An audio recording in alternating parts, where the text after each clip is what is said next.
You find me with the hardest words, punch my chest till it hurts, picking up the pieces that keep falling apart. When did you turn your head, erase me, searching for my heart in the debris? I've lost myself since you left me. I've lost myself.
I'm spinning and everything is confusing.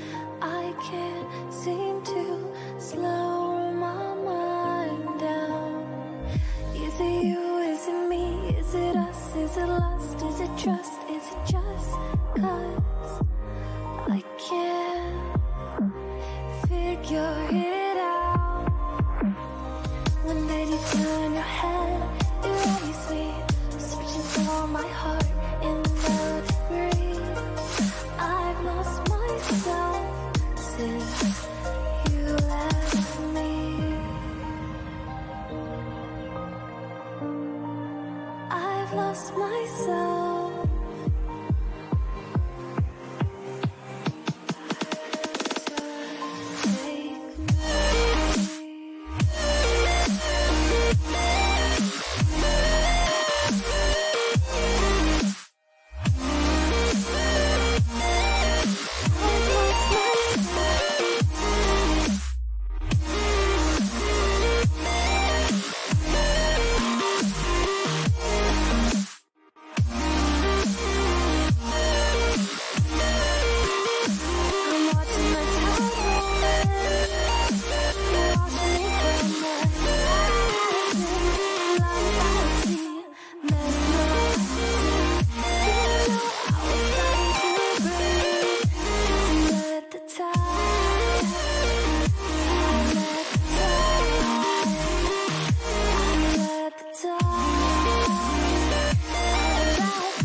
All right, ladies and gentlemen, welcome back. And we've got a plethora of people here. Thank you guys so much for joining me today.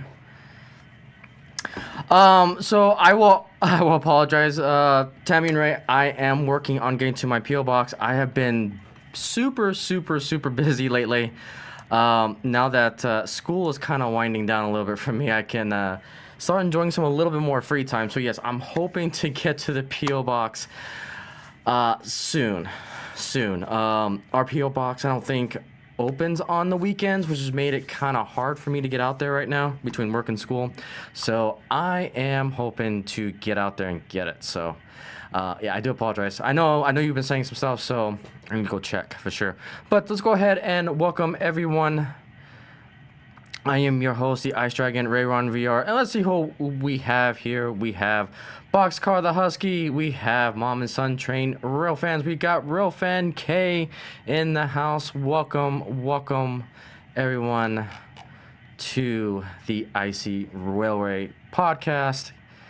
Again, I am your host, the Ice Dragon, Rayron VR, and today it is our salute to the Rio Grande. So this is kind of another special event that we do here on the railway where it's not necessarily a Rio Grande's Days, which is what I call the Missouri Pacific Days. The difference between the Days and the Salute is that the Days we have at least more than one train on the layout celebrating one particular railway.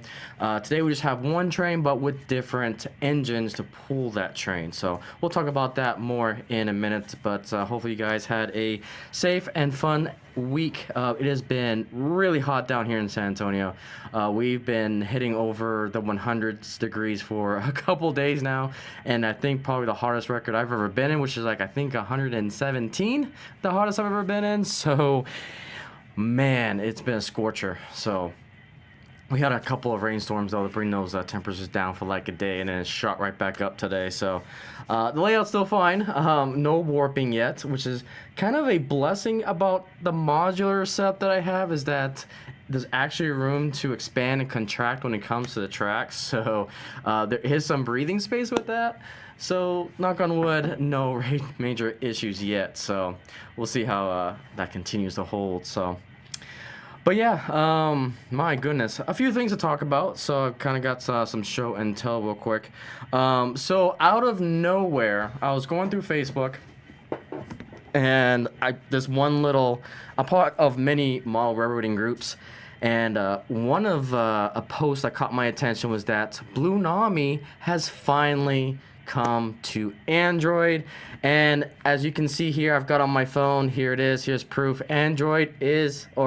Blue Nami app is finally on Android, which I'm excited for. Now, for those of you who are OG, know that this particular screen is exactly the same as the Blue Rail app or the Easy app from Bachmann. And what's interesting about it is that I was doing some testing with it, and as you can see here, I've got an engine that already has kind of the technology. It's just the 5202 Rio Grande, which I actually have on the layout, which you'll see a little bit later on today. And so when I tried to connect the Easy app from Bachmann onto the Blue Rail, or the Blue Nami app, it crashes. So I don't know if that's intentional or part of the experimentation. This is still kind of in the beta phase right now when it comes to the Blue Nami. And I was sad by this because I really wanted to showcase this stuff. And so just to kind of put things into perspective, let me go ahead and bring up, here's the Blue Rail app. You can see kind of, it's the exact same thing. Exact same interface, exact same technology, but, and there's the throttle. So that's what I'm going to be using to control the 5202 that's over here. Let's go ahead and I'll show you guys that guy right now. Alright, so we'll kind of just go along the line here. Alright, so that little switcher down there, no, not necessarily switcher, I think it's an RS4, if I can find the packaging. Okay, so that is an RS3. So we got our F units down there that I'll be pulling the train a little bit later. We got our S unit that's going to be controlled by technically Blue Rails, not Blue Nami. I was hoping to really squeeze in a Blue Nami kind of showcase for you guys today, but it kind of works in the same, minus it doesn't have the CV values that Blue Nami has, which is why I want it so bad. Because with the Blue Nami app, you can actually edit the CV values straight from your phone, so no JMRI or any software from a computer to program the CVs. You do it all through Bluetooth, which is awesome. Which is why I love Blue Nami so much, and why I'm so excited for it, because it makes speed matching a freaking breeze. But for now, we have our number 1 engine here, which is the Rio Grande. This is the Heritage Union Pacific number 1989. It's going to pull our Denver and Rio Grande, or just Rio Grande really, but the Rio Grande color scheme passenger train. I actually ran this at SEMRA on Thursday, so little by little you'll start seeing some shorts and some video come out on it as well. On our Wave modular. Let's make sure my settings are correct. And before we get into that, though, we have one more thing to kind of showcase, and that's actually going to be over here. So on Wednesday night, I was kind of brainstorming because I just recorded 2 new AnyRail videos. One of them already is kind of out of date because I changed the layout of it already, so I'm gonna have to go back and make an amendment to it. The other one, the video's already out, which you guys know is Icey Mountain. I already have a version 2 of Icey Mountain, and so for the longest time, I was trying to figure out exactly what to do with this corner. And that's this guy right here. So we have Harbor Point that's over here right now, and then kind of the ghetto bridge there that allows me to walk underneath the layout. And for the life of me, I was trying to figure out exactly what I wanted to do with this corner, and even with Phoenix Point as well, because Phoenix Point still isn't optimized with that modular. I do have access to the 3rd rail, but I know I can do more. And so, and there's our supervisor. We got Mary walking across the floor there. And so, it had me thinking, I know I can do better. I want to have a siding that I can literally switch onto and then switch back onto the main line, as well as having a siding with the Kirby yard that will go into the closet. Basically, it's right underneath this camera shot that you see here. And so finally, Wednesday night, I had a few aha moments, and then everything just kind of slammed together. And so let me grab this image here. So this is basically Icey Mountain number 2. I'm still kind of debating if I'm going to make a video on it to update, but this is Icey Mountain 2, version 2. This is what's going to replace Harbor Point that you just saw. And what this allows me to do is basically do everything I need the rest of this layout to do, and a lot more. And this is actually going to be connected to the new modular behind me. So Phoenix Point is going to get replaced. I was trying to get an image of that new modular behind me. However, my computer wasn't cooperating, so I'll have to do that in a separate video. But anyways, we've got Icey Mountain version 2 here, and then behind me, Phoenix Point will get replaced by the mini Nightmare modular. And that modular is basically going to be a 3-to-2 configuration, but it'll have like 5 switches. It'll go from the 3rd rail into the 2 rails, and then basically I'll have 2 sets of crossovers, allowing me to go either the outer main or the inner main. So if you caught that correctly, we're going to have 2 main lines with this configuration, because what this allows me to do now is I've got my outside main here that can go straight out into Kirby yard, or we can go on now the extended 2nd main line all the way down here that'll connect to the 3rd rail over by by the 3rd rail here that basically goes all the way around. So I was literally 2 modulars away from actually having a double main line, and I know Papa John kind of saw that, brought the idea of a 2nd main line. For the life of me, I was going back and forth whether I wanted to still have the single choke point main line or actually go into a double main line, and the idea and kind of solution presented itself, and so here we are with the double main line. So it's here. It took us a while. took a lot of brain power. Yeah, I'll highlight that for you. I'll put this over here. There we go. Yep, the ghetto bridge. Yep. So that ghetto bridge is going to get even more ghetto. It's going to be narrower because the Icey Mountain will come out a little bit more, so it'll take up about half of that ghetto bridge, and it'll be double main line, so it's going to be interesting. So yeah, it'll be a very small section. It'll probably go down to like a foot in length versus the 2 feet that it is now. A little over 2.5 feet. And so, yep, so now here's the debut of the permanent Icey Mountain modular, and I'm kind of excited for this one. I'm still debating what I want to do in this little triangle piece. This will definitely be a winter modular because it is called Icey Mountain, and I think we will put a mountain or hillside over here, and I'm thinking about something kind of cool. I'm thinking more of a hillside with maybe some cars. I think right here on the 2 sides we'll put some re-railers because I desperately need re-railers on this layout because I don't have any. So we'll put 2 re-railers here that cars can get to this kind of hillside, and it'll be the... All right, Husky, you got it. So now we've got the name for the bridge over there. It'll be the Ghetto Bridge after Boxcar the Husky. We'll probably put like a little husky dog or something on it. Look at you guys contributing. I love it. So yeah, so we got the Ghetto Bridge. It's going to be connected to the Icey Mountain, which then will be connected behind me. You'll see kind of a corner of Icey Mountain once we get that built to my left. And we'll have the new mini Nightmare switching modular behind me as well. So I'll do a separate video on the the mini Nightmare in the future. So I'm excited for this. This is going to this is going to allow me to do so many different things. Again, I'm thinking about putting like a little hillside back here, and we're going to put all the rail fanners. And matter of fact, I'm probably going to call this YouTuber Hill because we'll have all the mini prints, figurines on there. What we'll probably do is have a hill back here that's magnetized on the bottom, and then we'll put a magnet on the module itself, so that way I can simply add and remove that hill when I have to store it or move it in the future. So this is gonna be Icey Mountain with YouTuber Hill kind of right here with all the YouTuber mini prints on this corner. I think that would be kind of the icing on the cake. And then we'll probably have a camera over here, and not just any camera. I think we're gonna have a rotating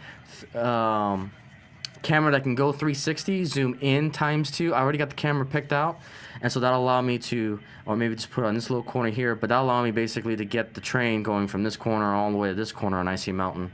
And then you can see the rail fanners up here as we rotate that camera. So I've got a lot of plans for this modular. This one, along with the mini Nightmare modular, will be kind of the most complex.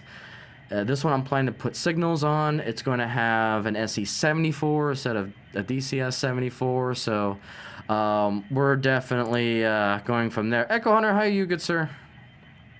We are showcasing kind of the next modular I've got it built on this layout, which is Icey Mountain. And so that is the way forward. Definitely excited for that. Alright, so let's go ahead and get back to our trains here. I think that's basically all the news that I have. I know Walthers has been announcing a few things. I appreciate that. Oh, we gotta talk about one last thing, and I'm probably gonna make a video on this, but I'm kind of behind the power curve on this. But Broadway Limited is striking back against scale trains. There's like a GP30 war going on right now. I don't know if you guys have been seeing this, but BLI announced that they're gonna make GP30s, or making the next run of GP30s, and it's kind of interesting. And so I want to bring that up real quick. So let's go ahead and talk about that. All right, so Broadway Limited, man, they are bringing all the punches. They are definitely making themselves known in the market share that scale trains, we're still here. Hi. So BLI is coming out with their GP30s. We got Santa Fe, we got the BNSF, we've got B&O, CSX, the Chessie system, the Rio Grande, the PRR schemes. We got Seaboard, the Union Pacific 844, Southern, and Santa Fe. And one thing that I like too is that we've got an unpainted GP30 coming out from BLI, so that's going to be interesting. I'm kind of half tempted to get this so that way I can just paint it the way I need it to, but we'll see.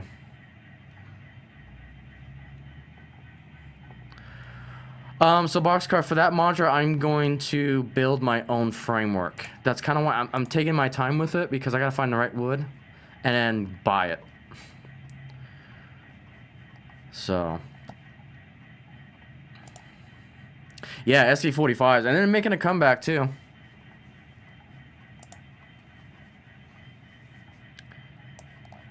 So, yeah, it's the war is on. GP3s are everywhere.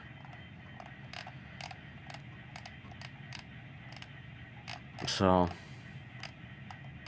and they're trying to, and you can tell they're going against scale trains, because again, scale trains, they're known for the detail, so they're trying to sell their details as well. It's like, oh, look at all the details we have too. This is why I love capitalism, because everyone wins. Everyone wins. The only thing I don't like about this is that they're $400 versus I think scale trains is $100 cheaper. So that's the only downside with BLI. I think they're a little too expensive for scale trains, and it may push people away from BLI. So I don't know. We'll see. But coming next month.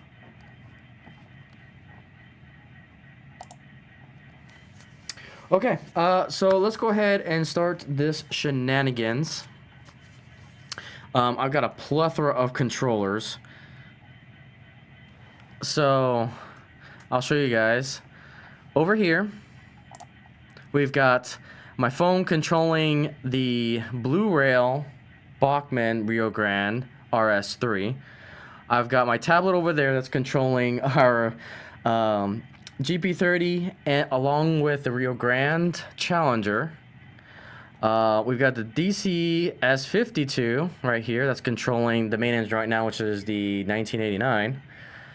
And so you can tell this layout is designed to be controlled from many different ways, which is kind of on purpose, because I want to show you guys, if you're new to the hobby, there's a plethora of different ways of controlling engines.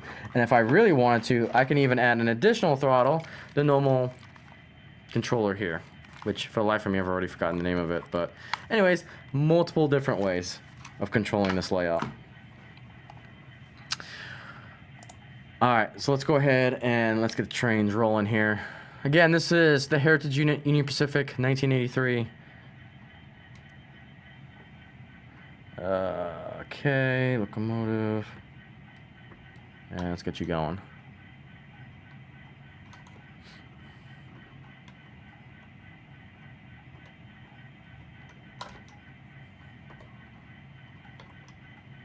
There we go.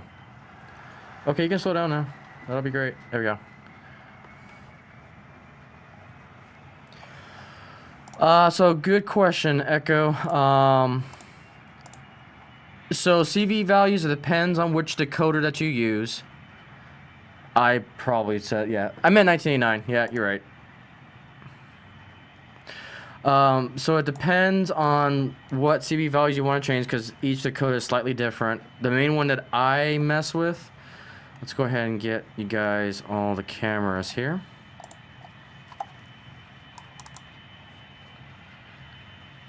There we go. The main thing I use is JMRI. So the DCS52 has a built-in what's called a PR4. The PR4 is Digitrax's USB interface between Relay and B to program the track. So I typically use JMRI on this computer for all of my programming. It's just easier when it comes to the graphical user interface for all of my JMRI programming. Now, what's difficult though is that MTH and ECU or ESU, those two decoders have been the biggest bane in my backside, because I love to code with JMRI and change the CB values. But ESU has their own software, has their own separate programmer for like another $145, which I think drives me nuts. But anyways, You got to use that decoder to really program all the detailed CV values with ESU, because JMRI doesn't tend to cooperate on the more detailed CVs. Obviously, they work well with the normal NMRI standard CVs, but if you want to really fine tune, you really need to go into the ESU programmer. MTH uses proto sound decoders, and the thing that ticks me off about them is that they will only program their chips if it's on the main, and which is a nightmare because I use my one programming track. My JMRI system can't recognize it by on the programming track. It has to be on the main, which means you gotta switch everything over in JMRI to on the main, and it's a pain in the butt. Luckily, these engines that I've got in my MTH collection were already programmed long before I bought them. These are secondhand, and so that's what I use. So again, DCS52 to program on my programming track via JMRI. So hopefully that answers it.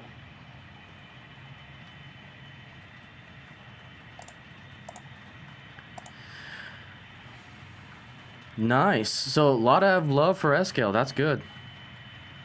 So I'll work on our SD45s.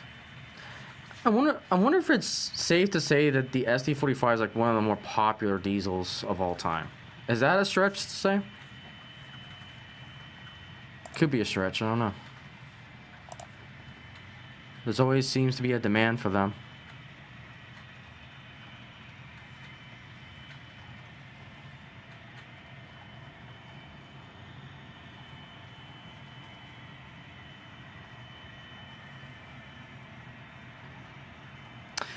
And that's the thing too, and that's always a double-edged sword when it comes to this hobby. Like, when you go to a club, you know, it's always it's a community-based system, you know, and then you always have a board of directors and so forth, which make kind of the shots. But there's a lot to learn from clubs. I've learned a lot from Samurai, but there's also an added benefit to having your own layout if you have the space and actually can afford it. So there's always pros and cons, and obviously the con with the home layouts, that's gonna be expensive, relatively speaking. So, and that's a fair statement, and they'll probably made for a good majority of the railroads too. Yeah. Yeah, I was very, very fortunate with the modulars that I have here. Everything just kind of lined up for me to finally put everything together. And now it's just really how far can we take it? Oh, absolutely. And that's why I'm such a fan of the Blue Namis.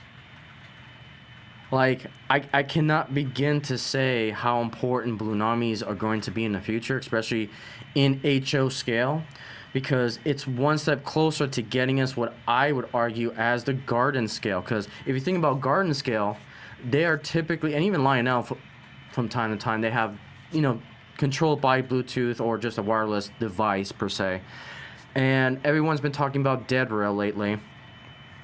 And dead rail will be really, really good for HO because once that technology gets kind of mainstreamed and into the market share for a lot of these companies, we can take HO and then put it outside to be garden scale because Bluetooth is there ready to go with the Blue Namis. Now we just need a stable battery for all these engines.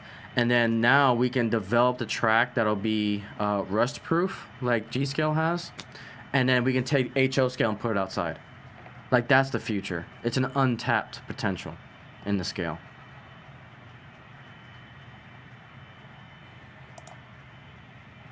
Nice. Yeah, I'll have to go check it out. I'm not a nerd when it comes to each particular diesel, with the exception of Union Pacific. I have a decent knowledge base in my brain that could handle the space, but for the most part, I don't buy SD45s. They're just not my style of diesel. I do have one 45 in MP though. I'm gonna go grab that real quick. Now that we're on the topic.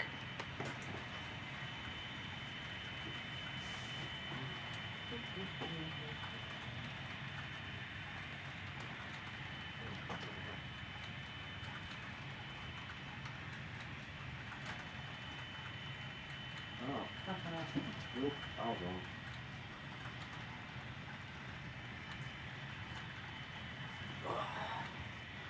wrong. So I was definitely wrong. I thought I had an L45, but it's actually an SD40. EMD SD40-2. They all look the same to me. Once you start getting to same body type, same axle type, they all look the same to me.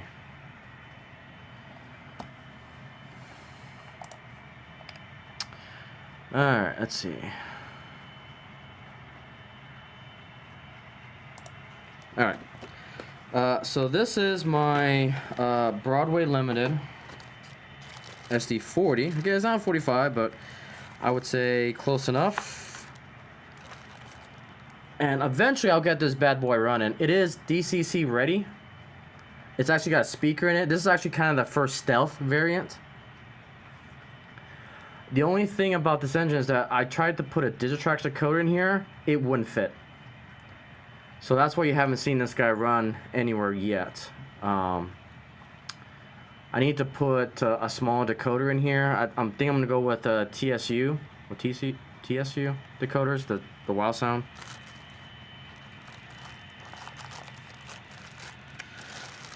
So I gotta find a small decoder.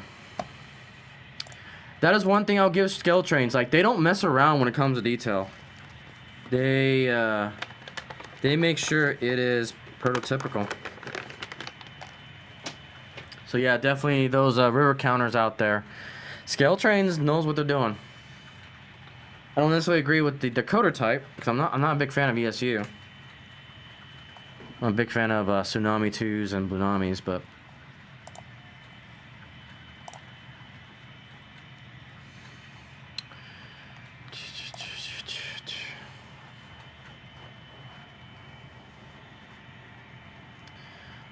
Alright, let's get you to the showcase scene here.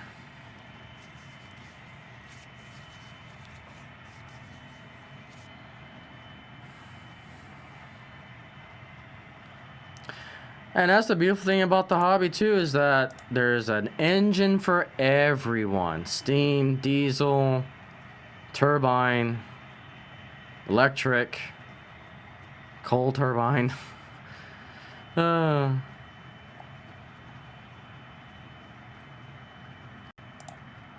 Yeah. And I think, no, I don't have any other turbines on the channel yet. But yeah. Yeah, those 40s. Those EDA 40s are really nice. I love the Centenos. My turbine is kind of on the shelf right now. Yeah. I was thinking actually about running it today, but the Rio Grande days, or the Salute to Rio Grande kind of popped into my head. So I kind of want to do that first. Yep. Everyone, I don't bash on Thomas. I'm a Thomas fan myself because it gets the younger crowd into the hobby. And anything for this hobby to survive, I'm going to be a big fan of.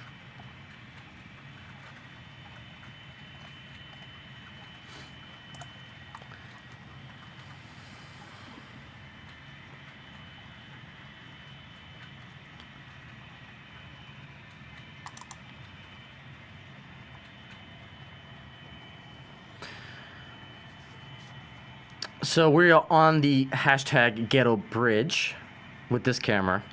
This is the Ghetto Bridge viewpoint.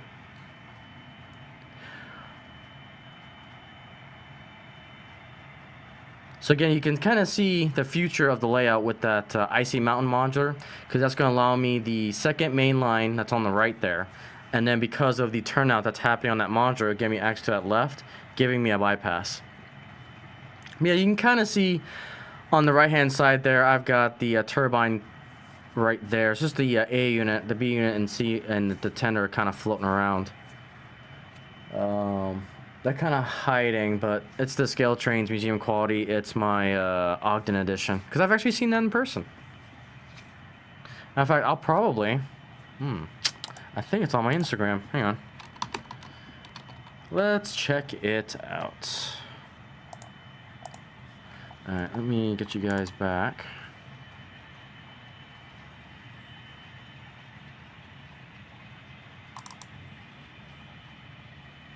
There we go.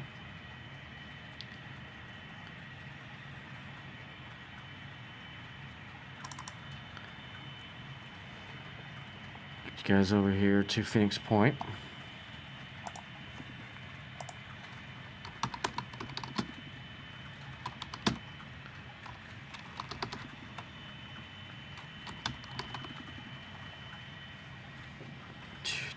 Aha, okay.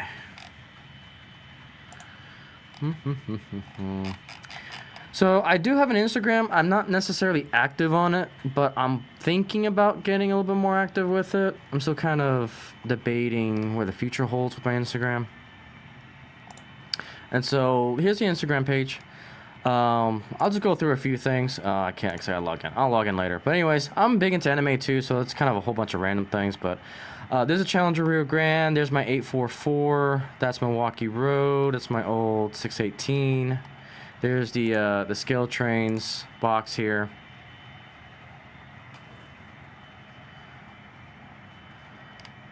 This is my silver Greyhound 4002 big boy with Rossi. That's in DC. My old setup. Yeah, I know. Oh, do I have to log in?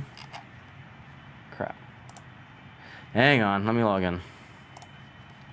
Let me log in.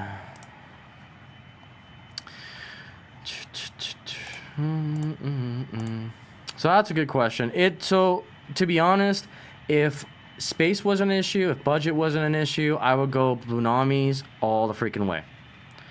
My second best would be Tsunami 2s.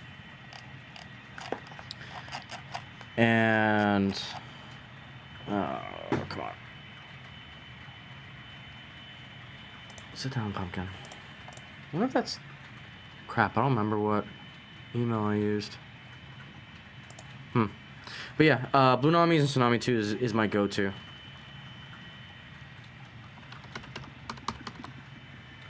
Oh, I need to authenticate. That's gonna be no. I'll do that another day.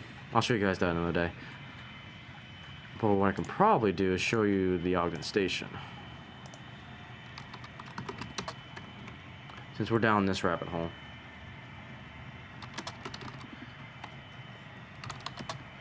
Ogden Station. Image.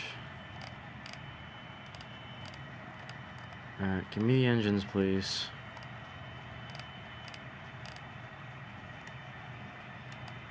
Aha, there we go. Okay, so let's do this. Let's do this. Okay, so this is the Ogden Station. And they've got a plethora of engines. They've got a Centennial there. They've got a FEF. But they've got this turbine, one of the two last remaining survivors. The other one's in Illinois. This is X32, which I do have X30... No.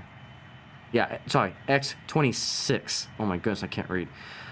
Dyslexic today.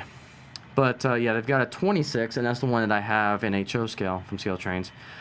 I think we got an SD45. That's right there. SP... Blood Nose, and I think there's another one in Rio Grande. So yeah, if you haven't gone here, highly recommend. Highly recommend.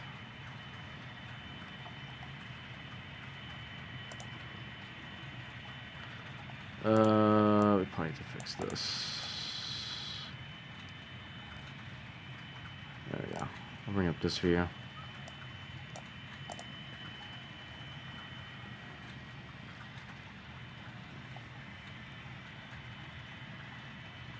Alright, I think we've been running this engine long enough. So I'm thinking number 5, nice. Yeah, I can't remember which number is in Illinois. Top of my head.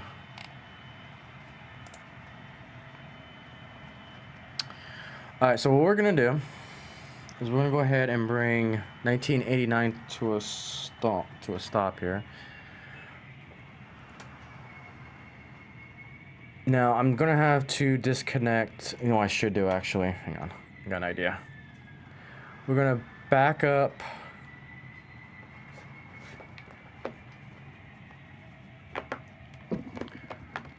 Let's bring out the Challenger is what we'll do. So I need switch 2. We're going to throw it. Actually, I want you guys to see this too. Hang on. Let's bring... No, not that view. All the cameras. Get you guys over to this view.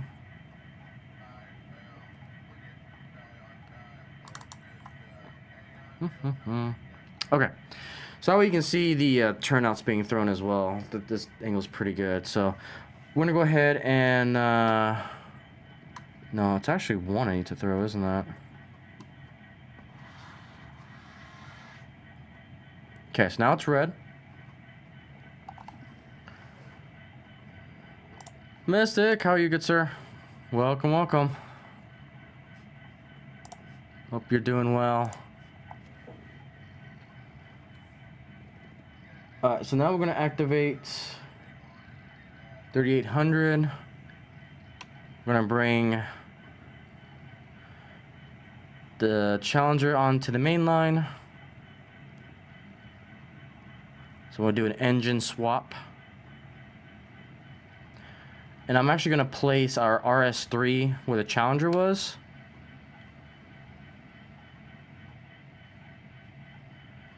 Let me grab my phone for that. And I will also throw that switch, number 2.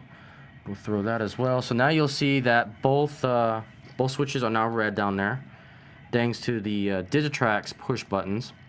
Wigwag Workshop, how are you, good sir? Welcome, everyone. All right, so now we're gonna back up.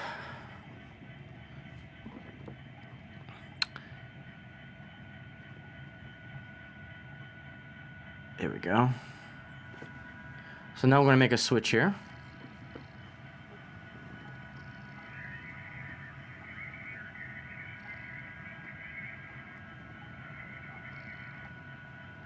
There we go.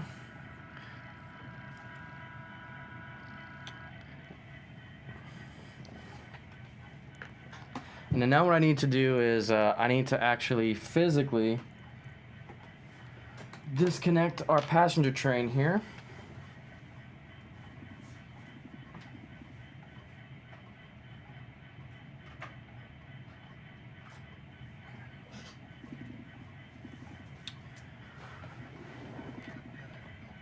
Okay, and then we need to throw this back to the main.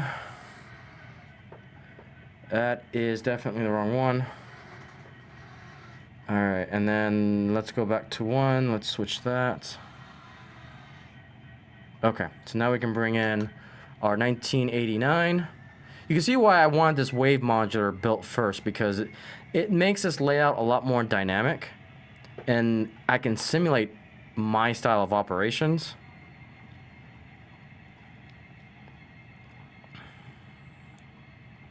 So now we can park our 1982 here. We can throw the switch back.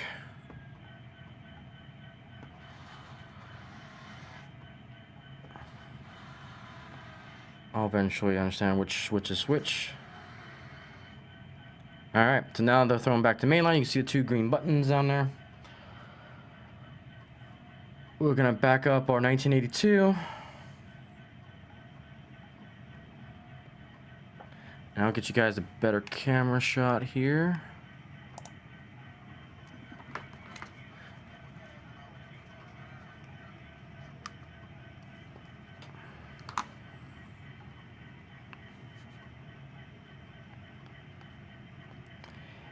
Yes, Mystic, for now it is. So, it's going to get more involved in the future. Let me show you this real quick. So, in the future, the inner rail and the outer rail are technically siding. So, the outermost rail from this camera view is actually one long siding. It pretty much wraps around the entire layout, and the inner one, the rail is closest to us that I got my diesels parked on, they are sidings as well. So technically I have 3 sidings. But in the future, it's going to change. So with this modular right here, and along with another new modular, we will now get into having 2 main lines and 2 kind of AD tracks where I can just come in, park it, and then eventually take that train back out without having the need to back up. The only place I'll need to back up is backing out of Kirby Yard, but that's by design so I can get some ops and some cool shots for you guys. So that's kind of the future where the layout's going to go. So we'll have 2 main lines, we'll have a yard, great spots for operations. So I'm kind of happy where it's going.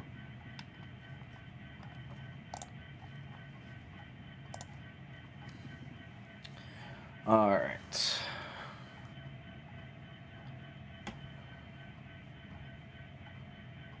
Let's go ahead and bring out the Challenger.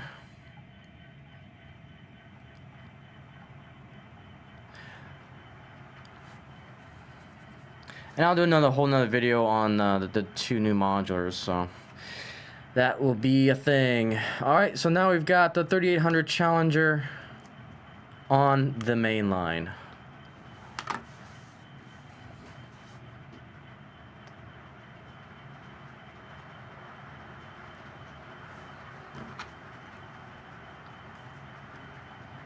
But yeah, this modular is performing exactly the way that I wanted to, so it can showcase the ops, showcase the remote control of the turnouts. Because again, this modular, if you haven't seen my latest, oh no, that doesn't come out till Sunday. I'm way ahead of myself. This modular, I'll showcase it. I believe the video comes out on Sunday on how this modular works internally. Because it's basically going to be my next episode of how far can we take Digitrax along with the Dragon's modular update series.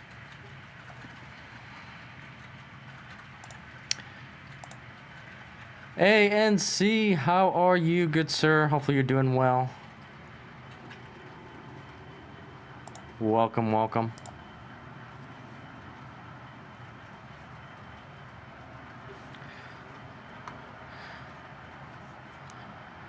Had a little bit of a headache coming into the stream, but finally broke. Oh no! Sorry to hear that. That's all good. Real life takes priority.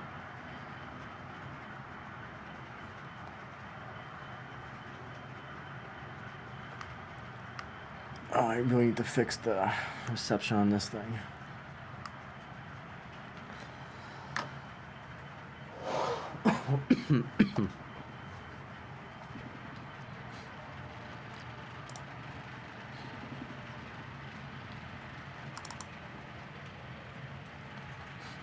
There we go. Get you guys all the camera views again.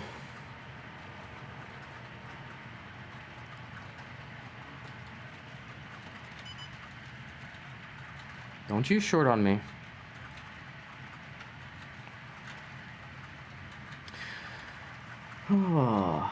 But yeah, Icey Mountain will go in that corner. And then the new modular over here will be the Mini Nightmare, which will go in place of Phoenix Point. Phoenix Point will go on the opposite end going into the closet. It'll be my temporary 2-rail yard. Kirby Yard will be built after I get these other 2 built first. So basically, I have 5 more modulars left to build. And then we can really start going hardcore on the scenery. So again, scenery is usually the last thing I do. Right now, I'm trying to get functionality first, both on the railway side and on the streaming side. So that's kind of a slow progress. One thing I think I should demonstrate. I don't know if I have the ability to do it right now, but I should try. It's been a while. To show you where I really want to go to when it comes to functionality. And I'm hoping this will work, but we'll see. I appreciate that, Wigwag. It's a slow progress.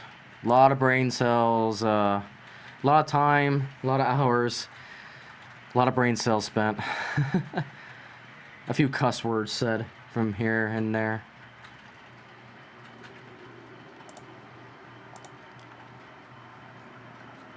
But we're getting there. The cameras can go up to 4K finally, but again, it's kind of downsized with 1080p.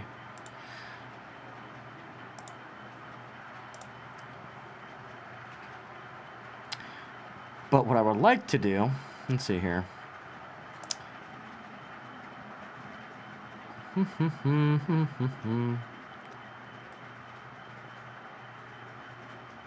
Low table and contents. Icey tables? No, we got one maybe? Crap, I can't remember. It's been a while since I've used JMRI. I'm gonna show you guys kind of where we're going. Yeah, this definitely isn't it.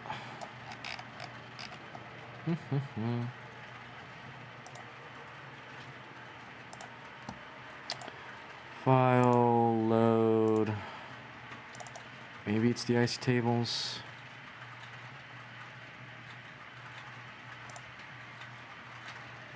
Hey, okay. So that's up. Let me see if it's going to detect. Now, I won't be able to use my signals because my signals have been removed because I was with the testing range modular. But I'm hoping with the Icey mountain we can really showcase. Yep, this is going to work. Okay. So let me show you guys something as far as functionality is concerned. Window capture. That's fine. Okay. So I'm not sure how well you're going to be able to see this. I'll cover up a few of the cameras here. So this is the future. Yeah, and that's why I need Kirby Yard, which is why I'm making Icey Mountain. Because Icey Mountain is critical to getting some parking spaces available to me. It's going to be a 5-rail siding. But this is the future. So I eventually want to control this entire layout via my computer. I want this whole area here is the dispatching control center. We're going to have 4 monitors. I'll have a monitor for you guys in the chat so I can see you guys a lot better. One monitor will be what you're seeing down below, which is my JMRI dispatch board. And then the other 2 monitors to monitor OBS and other things. But you can see down below, I've got an experimental block detection kind of system. And so you can see the sections turn red when the train goes over it. And now it's only detecting the engine. It's not detecting the whole train per se, because I don't have resistors on my coaches. But you can see where the train goes for each modular. I still got a few tweaks to make on some of the other stuff, but for now, it only goes up for like the first 2 modulars, and then I don't have it isolated for all the other modulars for it to detect yet. It is a goal of mine to get there. But what's cool about it is that I've got...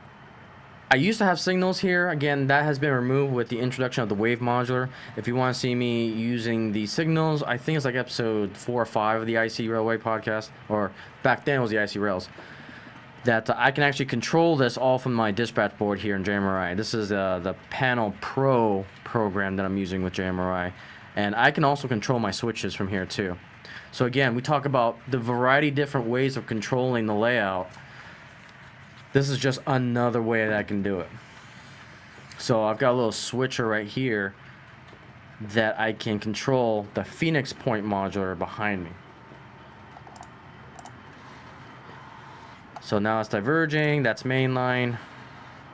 So eventually in the future we'll have I'll have scenes dedicated to this. Like, this is the end goal for functionality of this layout, is to get the dispatch board up and going.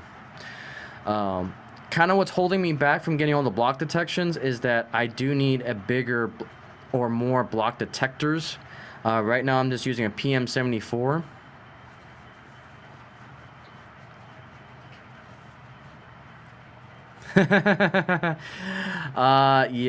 Yep. I've got that part figured out though, Echo. There's a reason why I have modulars. I'll just leave it at that.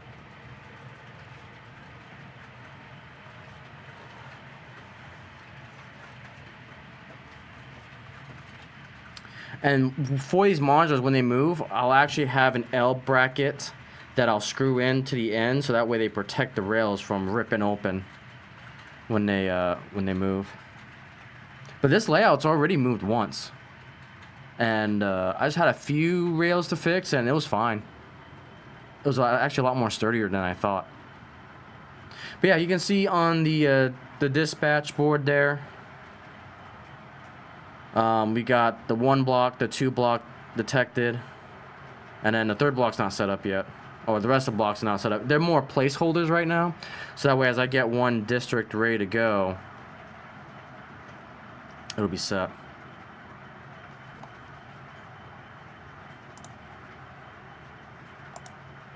I love JMRI. Like, I'm a big fan of it. I've seen when it's fully implemented, I've seen what it can do, and I love every bit of it. And imagine, Echo, having this dispatch board on that layout when you go upstairs to the dispatching table. Like, instead of having everything done by paper, you can actually control switches and everything from a computer to monitor. That's why I want to get this set up so I can fully showcase it. But I understand that it's a wiring nightmare to deal with to try to get that sort of setup, but it's possible. Like, this is what technology and model railroading can do.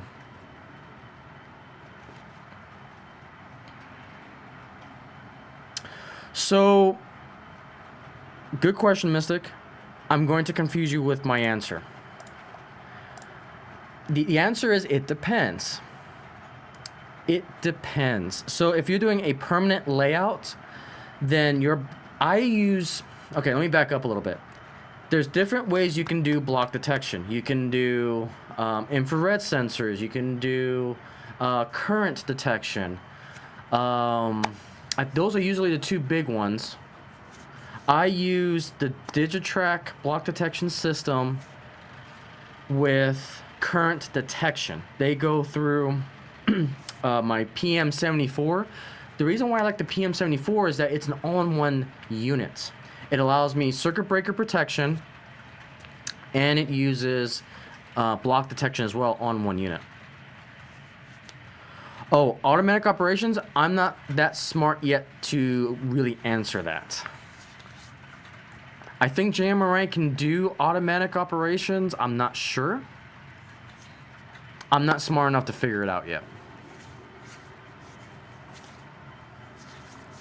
I think it does, because I think the Colorado Model Railroad Association Museum, I think they use JMRI to automatically control their trains when they don't have any operators.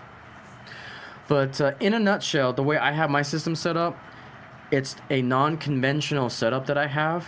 Basically, I isolate when it comes to, I can't emphasize this enough, I use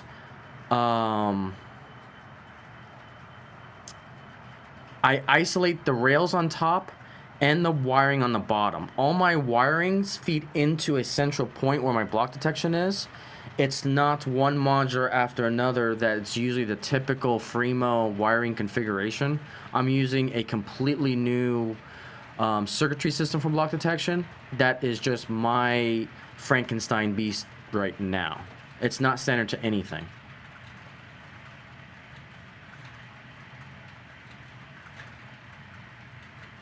And it's still in its infancy phase, because I'm trying to get block detection for a new Fremo. I'm trying to develop basically a new Fremo standard way of doing block detection for a modular layout. So, but in order to do that, again, I have to isolate the rails and then isolate the bottom, with the central point being a block detection bus, essentially. I'll have a lot more videos to come out when I get it all finished. It's all conceptual right now, which kind of works. The only problem with my block detection system right now is detecting more than one rail, because right now you can see I only have hi Pop John, how you doing? I only have one rail block detection, whereas I'm gonna have 2 main lines now and some sidings. So that's where I need to do even more bus work on the modular itself, which you guys can kind of see in my upcoming video this Sunday when I release how I did the wave modular. I've got some ideas, just need to work it out in practice. Again, long-winded answer. It's just complicated. Definitely complicated. All right, Papa John, how many cabooses did you collect this week? It's probably gonna be my my question to you every time I see you. All right. So, anyways, that's really the end point of my JMRI functionality.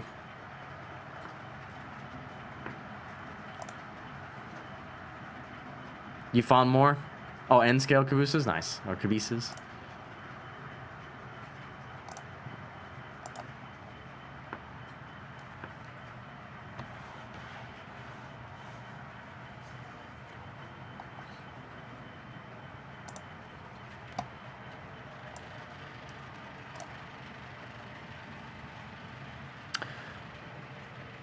Oh, Echo, you don't know the start of it. So follow Papa John on YouTube. He is a collector of collectors, and he's got a HO train collection that fills up pretty much my whole house. Like, he is a true hardcore collector. Best that I could say.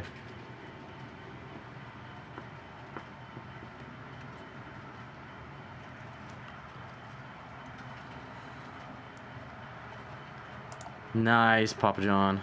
I'm jealous. My next train show is in August. Matter of fact, I'll plug that now. So yeah, my next train show is going to be at the NMRA National Convention in Dallas, Grapevine, Texas. I still got to get my tickets. I need to remember before they go back on sale. Or go up in price, I should say. Yeah. Yeah. I saw that, Real Fan K. Yep. I saw you short on it. Painesville. Nice.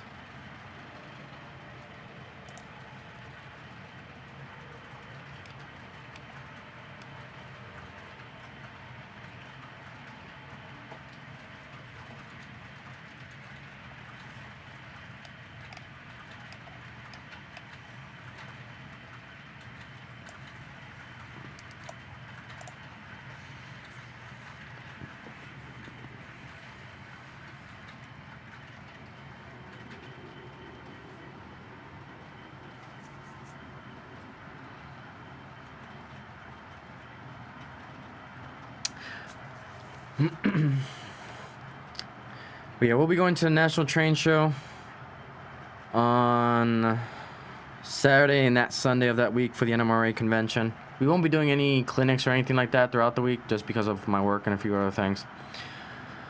But if you guys are going to the National Train Show, I'll be at the Mini Prince booth being body scanned at 11 o'clock in the morning that Saturday. So you guys will find me there if you want to hang out for a bit. Grab some holographic stickers. Again, if you guys meet me in person, I'll give you a holographic sticker that you can only get if you see me. And then I plan on mailing out non-holographic stickers. I keep forgetting to. Been freaking busy lately.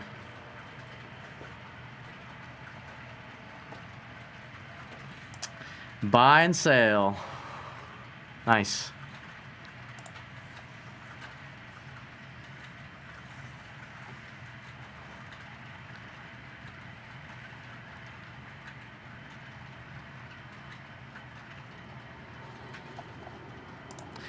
Yeah, I'm just hoping it helps.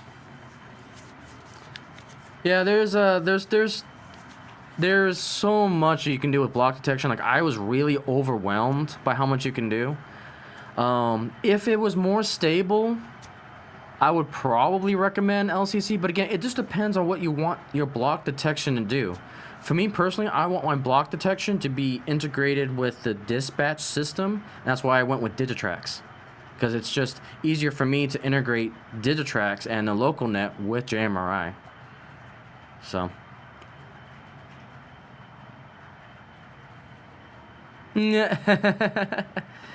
No problem, Echo. No problem. All the loves.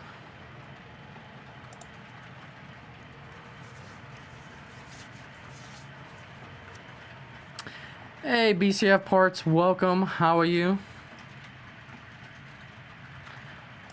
Oh my goodness, you would find a brass NFA with DCC. I'm jealous. You probably got it for a steal too, I would imagine.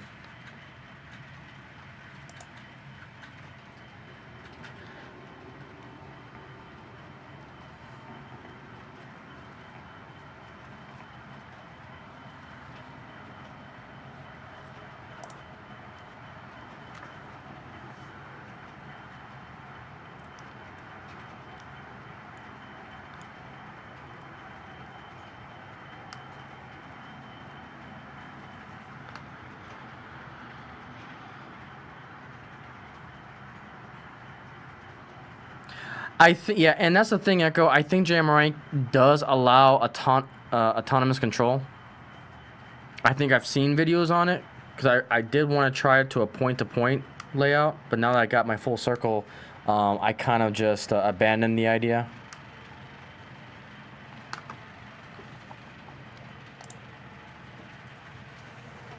$75? My goodness. My goodness.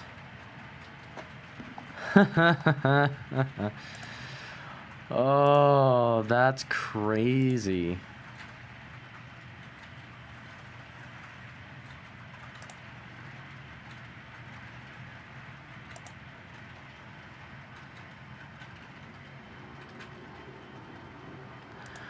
So yeah, you're talking about H&H Railway. Hi, as he goes by. Another YouTuber. He's an N-scale YouTuber. Yeah, that works. Yep.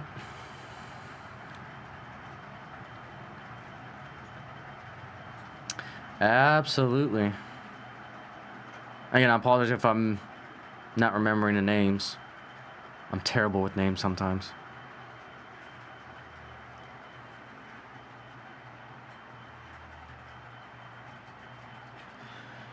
Alrighty, I think we need to, why don't we pick you guys up?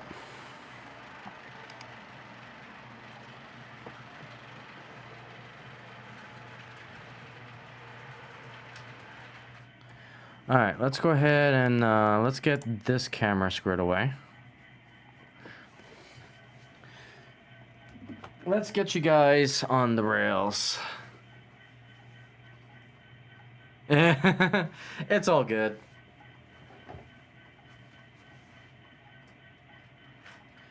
Alright, so what we're gonna do, go ahead and bring the Challenger forward.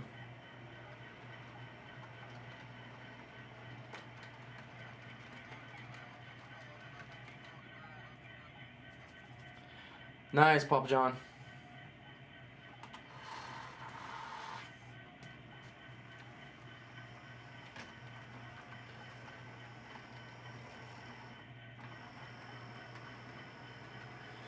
Alright, let's pick up the camera cars, are we?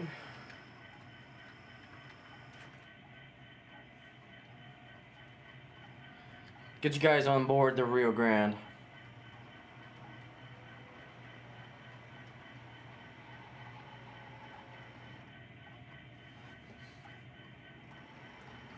My wheels have to be cleaned on this guy, so it tends to hiccup from time to time.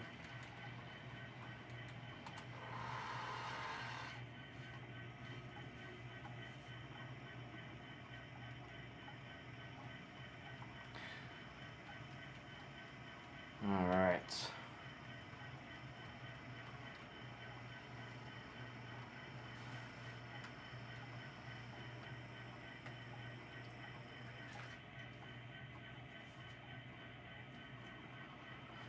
Alright. In Ohio. Nice.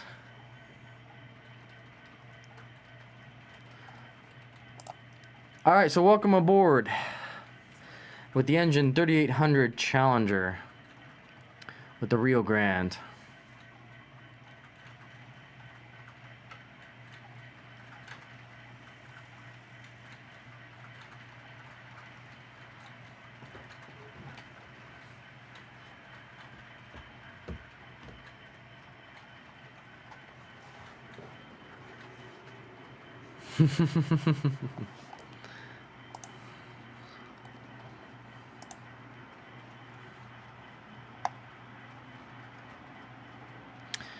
Alright, so we're going by the GP30 there. And then there's our RS3.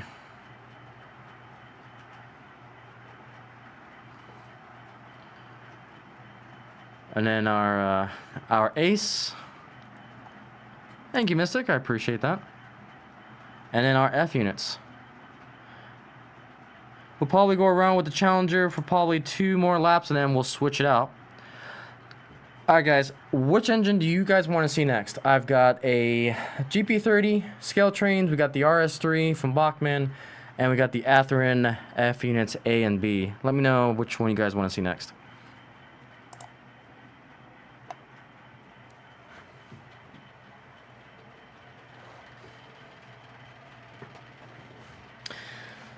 So again, if you guys are new to the channel, welcome to all the lurkers, welcome to all of our casuals as well. I am Ray Ron, your host for the Rio Grande Salute to Rio Grande, where we take our Rio Grande passenger train with several different engines,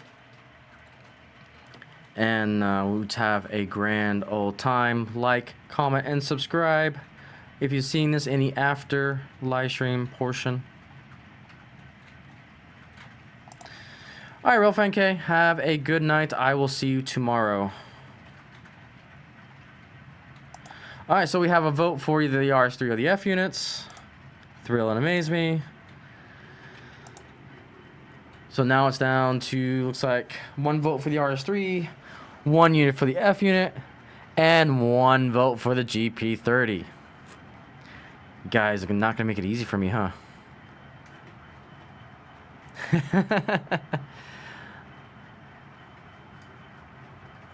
Alright, there's another vote for the RS3. So I think... Yep, the F units, so that's 1. So now we're kind of tied, RS3 with the F units. Hello, BNSF engineer. How are you, good sir? GP30. GP30, okay. The audience has kind of spoken. So what we'll do is we'll do a GP30, and then we'll go ahead and do the F units after that. And then the RS3 will finish off the stream. So as we go around here, I need to get the RS3 out, or the GP30 out. So again, you guys are not going to make it easy on me. So I think what we'll do, let me bring up the Icey. So this is going to be a first. You guys will be on the train going around in circles. And we'll get some ops going at the same time. Because I have to basically navigate around the main line. This will be cool. Awesome. Glad to hear. Glad to hear.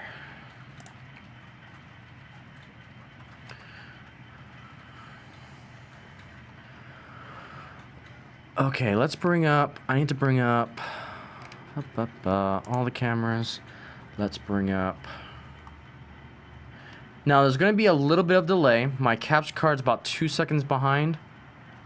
So I just want to get that out there because it won't be in sync with 2 of the cameras. Alright, all good. Drive safe. Get some rest. I understand that, you know, I stream at a time that's not really... You know, everyone's out doing things. I do appreciate you guys taking your time away from your Fridays to join me. It's greatly appreciated.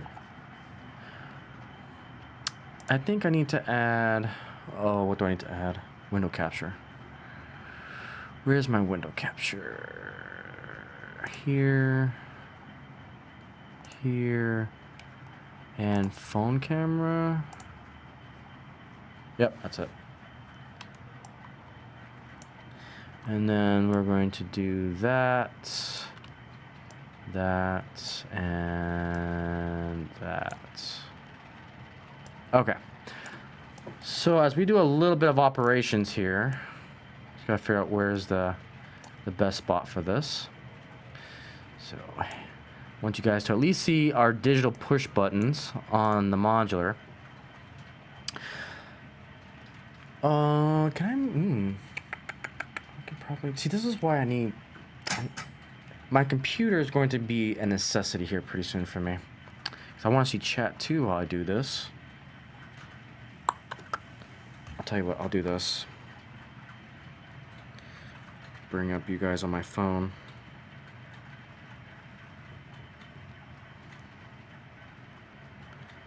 Sweet. Okay. So we're gonna do some operations.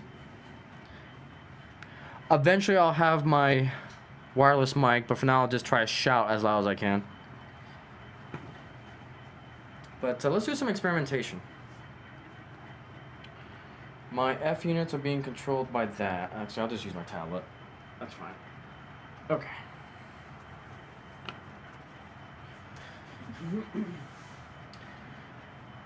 Alright, if you can't hear me, feel free to shout. So I'll be coming from this camera. So basically I can see chat on the left once my camera syncs up here. But I've got basically my panel here. I've got you guys over here. So we'll do a little bit of ops over here so you can see what I'm kind of doing. Again, if you can't hear me from here, just let me know. But we'll go from there.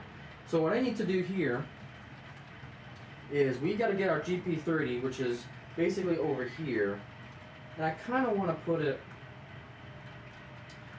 I probably want to put it over here. But I also want to get to my F units, because that's going to be next as well. So there's going to be some moving around that we're going to need to do. So I think what I'm going to do... I didn't realize I have my 38 on here, that's fine.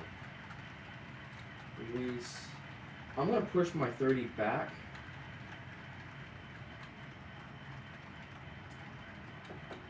Just realized something else too. I need my phone to control that one.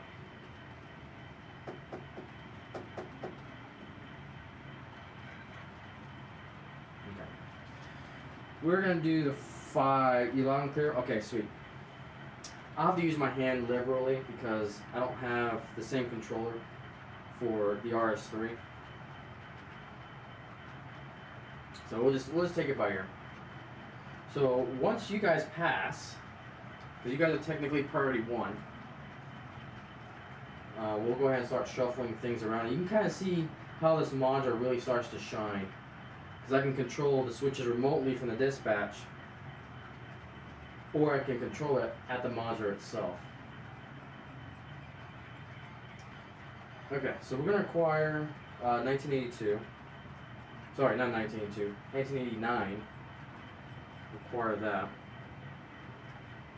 Okay, so now I've got my push buttons right here that I can simply just press. And you can see these two down here are synced.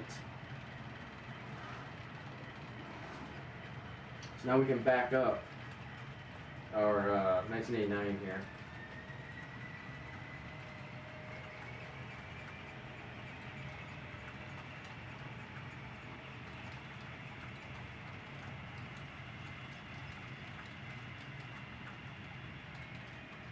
Alright, so now we need to select, I think that's the 5774 for the F units.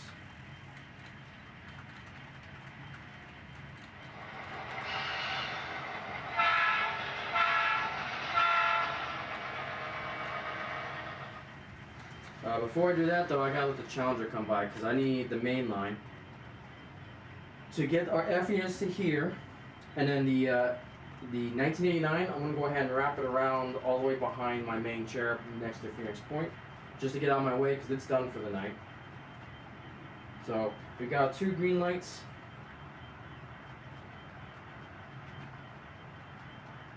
So that way I can let you guys through.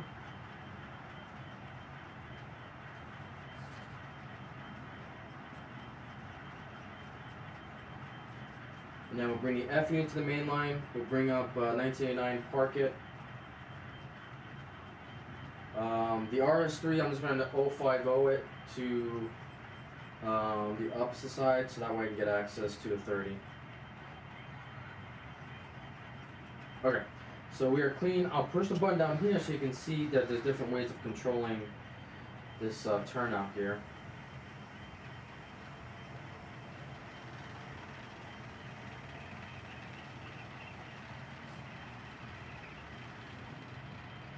Alright, release, select 1989, push that button, hightail it over.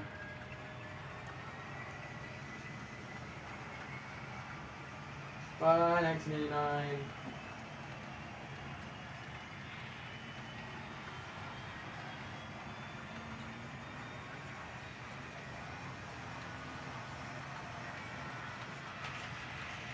Oh, I hate momentum. Stop, stop, stop, stop, stop, stop, stop.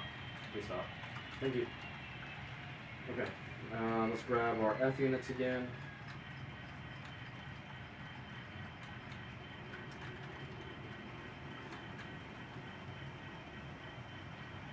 I know, right?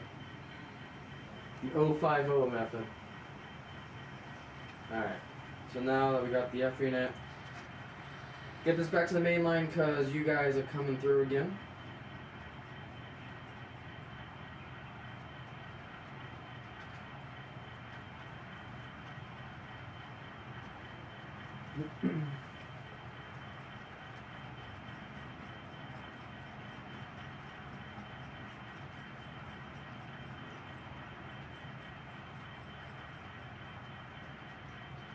Alright, so here's my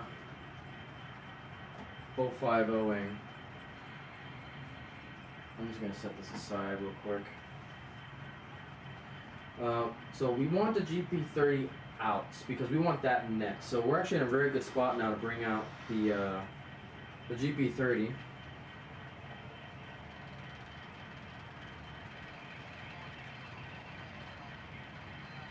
Which is number 3014.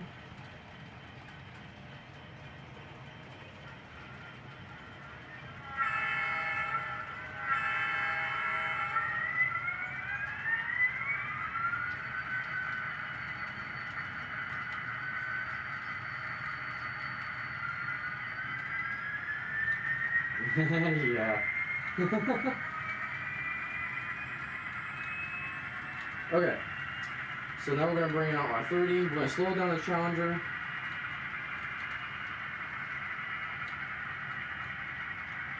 And we're actually going to have it come to a red light. Pretend there's a red light.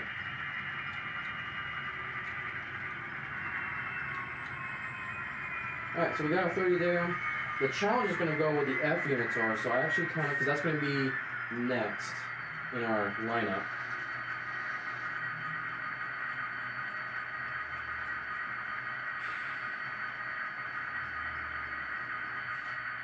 Okay, so the Challenger has now stopped, which gives me the go-ahead for the F unit there.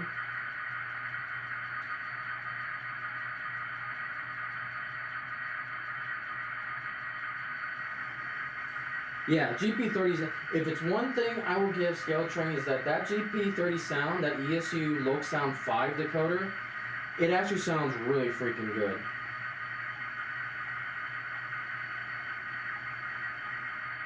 Okay, so the F units we're going to be next, and then the RS5. So I'll just put, the RS3. I'll just put the RS3 over here for now. And then we're going to bring in the Challenger.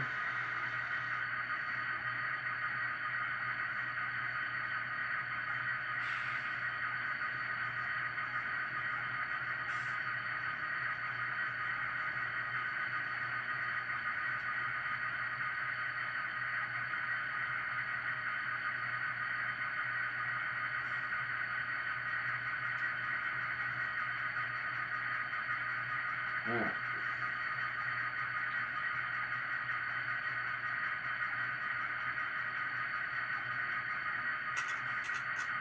And now you're going to short everything out. Come on.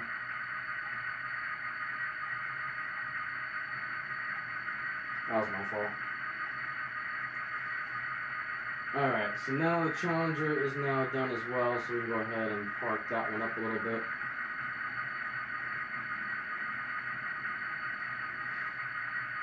Go ahead and bring back the 30.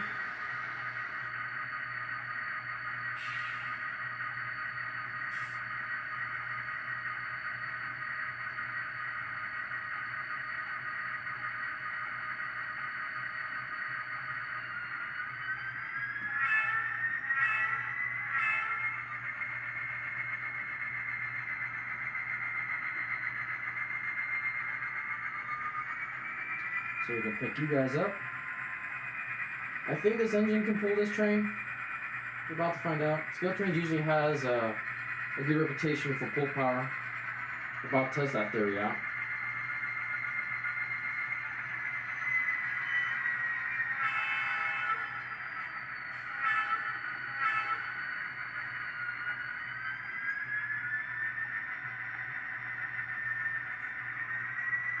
Not bad, not bad.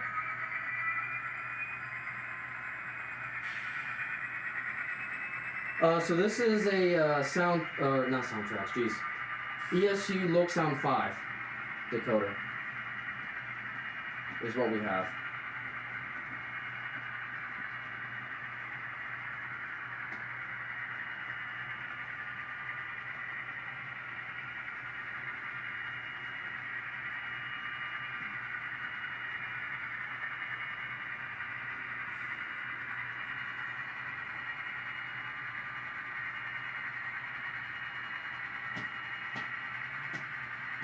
Alright, so now we got that going on the main line. Alright, let's see here. Let's get the RS3 back up and going, and I think we will be good.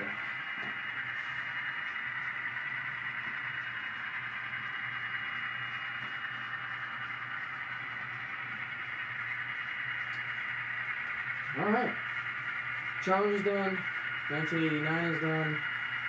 The F unit is up, RS3 is up, so you guys got to see a little bit of operations. So we will basically had to configure our lineup so that way we can get the diesels kind of ready to go. So pretty darn cool. Hope you guys enjoyed that. I mean, that's kind of the future of where we're going. And that's kind of what I want to do with this channel, is like not only do we have an operational layout that we can go in circles and just have fun with it, but these type of viewpoints and these type of modules allow me to also, you know, pretend a little bit of operations. I know it's not like 100% to true operation style, but gives an opportunity.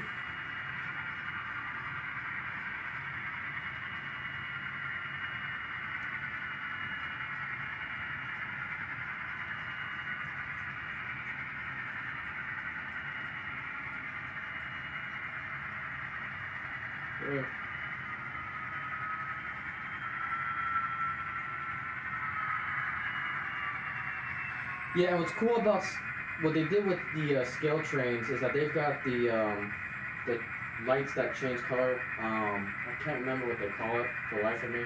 Marker lights, I think. So you got red, green, white.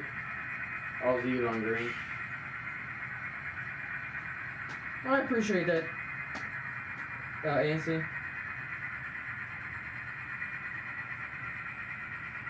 Alright, let's get back to our dispatch station. So hopefully you guys enjoyed that demonstration.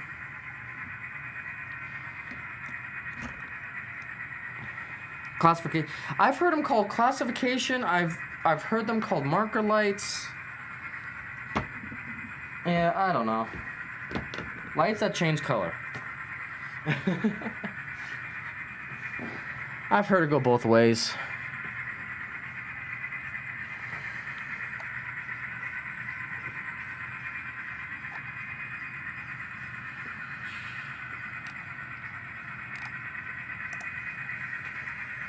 All right, so welcome aboard the engine GP30, number 3014, scale trains, ESU, Loc Sound 5 decoder.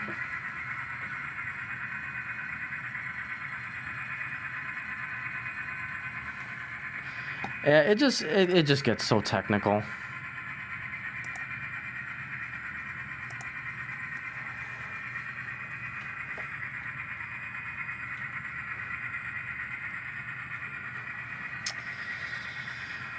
You guys are much more smarter than I am when it comes to prototypical.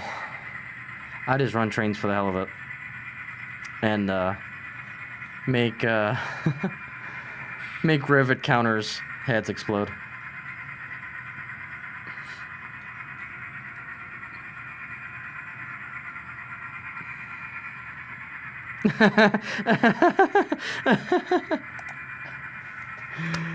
Oh, that's funny.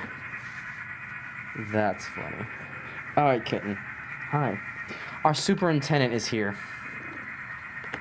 This is Mary, the superintendent of the railway.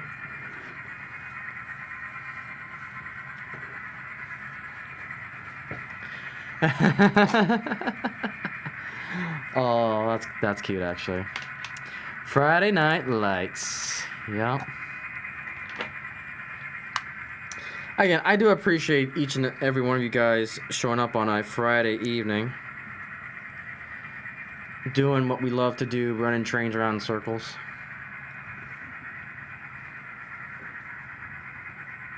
And then for those of you who watch on the replay, thank you for watching the videos. All that watch hour helps too. I think we're closing on the 1,500 watch hours out of 3,000 that we need for those emotes. So slowly and surely we're getting there. And oh my goodness, I almost forgot to mention. Thank you guys so much. We are approaching 1,200,000 subscribers. I think we're about 10 away from 1,200. So the cats, they're somewhat well behaved for the most part. They'll get on the layout from time to time, but they're actually good about it. They basically want on my lap. Now, I pick on prototypical modelers a lot. Okay, so BCF parts. I don't know if you've heard. I'll show you the tweet. Because for me personally, I've always got to source what I say. I try my best to source information. I've got it on my community page here on YouTube, so we'll find that real quick. And I will show you guys community tab. It was a tweet and Icey Station News. Okay, so YouTube lowered the requirements. They basically made their version of Twitch affiliate on YouTube. And so the new requirements for basically YouTube affiliate or Twitch affiliate essentially is 500 subscribers, 3 public uploads in the last 90 days. You guys know I go absolute crazy with the shorts. I don't know if shorts count in the videos, but whatever. Or 3,000 watch hours or 3 million shorts. So this allows us to get into the partner program with limitations. That's why I call it kind of the affiliate program. It allows us to get the emotes on the channel and super chats and members. I think YouTube members become unlocked at this level as well. So the goal right now is to get those emotes. I've got plenty of emotes ready to go, and so that's what we're kind of gunning towards. And then obviously to get the monetization on videos, you still need the 4,000 watch hours as well as the 4,000 subscribers, which we're well on our way. So, but again, don't worry about it. That's on me to get you guys the videos, to stay on a consistent basis, to have the quality videos for you guys to watch and enjoy. So the watch hours is really on me as a content creator to provide that stuff for you guys. So that is pretty much what I mean by that.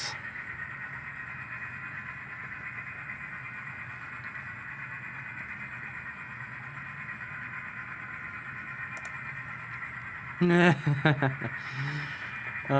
working on some oil tanks? Nice.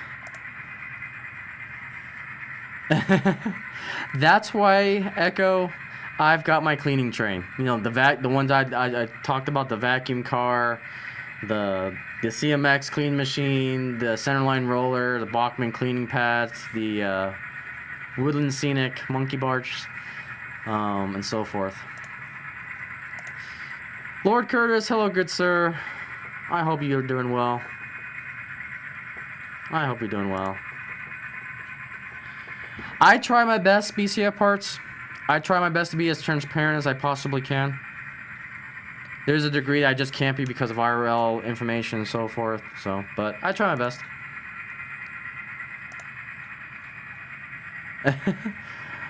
Butts to my track? Nope.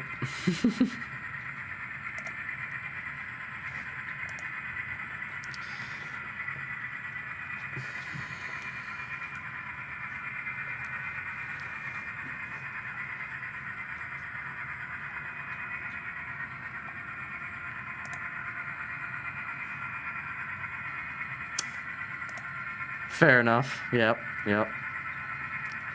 And I think even Echo may get that reference too.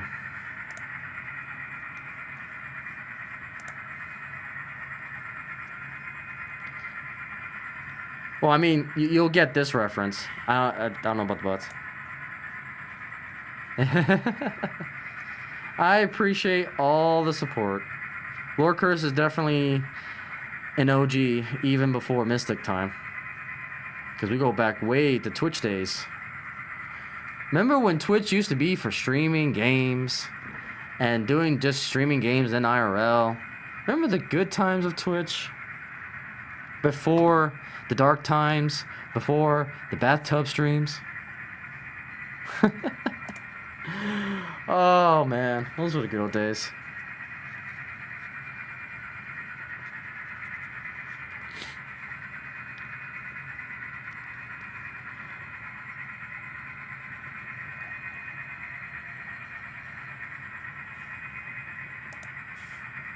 Yep, Echo, and again, we definitely appreciate all of your service.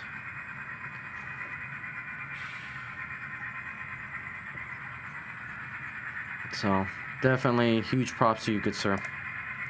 Yep, 7 days to die. Yep, Pokemon cards. Yep. There you go.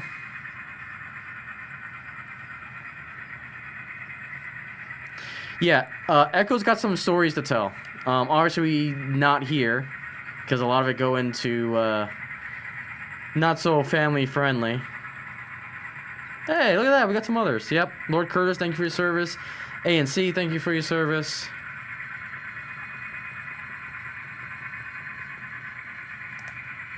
Yep. You guys are awesome, man. I love this family.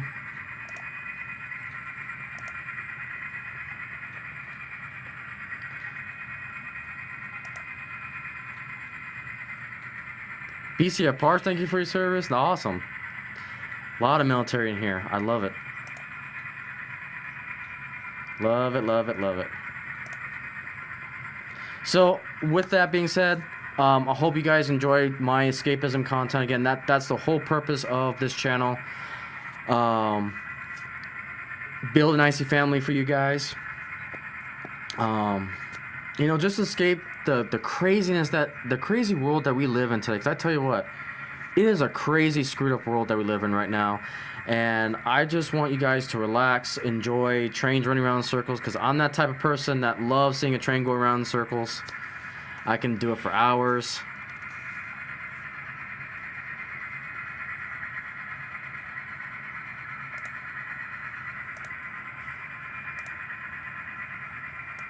Yep, David Blaine. So, yeah, that's why I love this hobby. It allows me to escape, allows me to relax, and now with the streaming setup, I can share it with you guys, and then just bring this whole family together. And thanks to you guys hitting that sub button, hitting that bell button, the like buttons.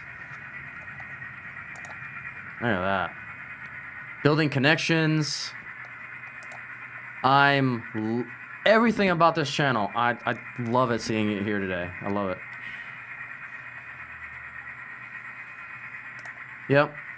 And again, I try my best to keep...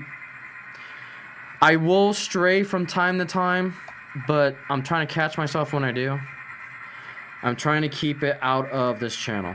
I won't be able to do it 100% of the time, and I am very patriotic, so on Memorial Day, I did the Memorial Day train.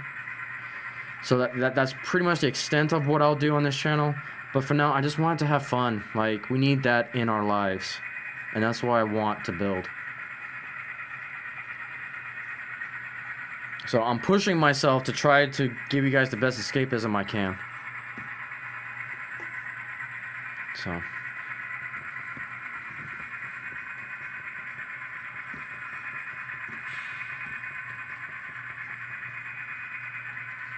So as you can see on the front camera here of the GP30, there's the closet. So Icey Mountain will basically allow us to go straight into the Kirby yard that we're going to be building.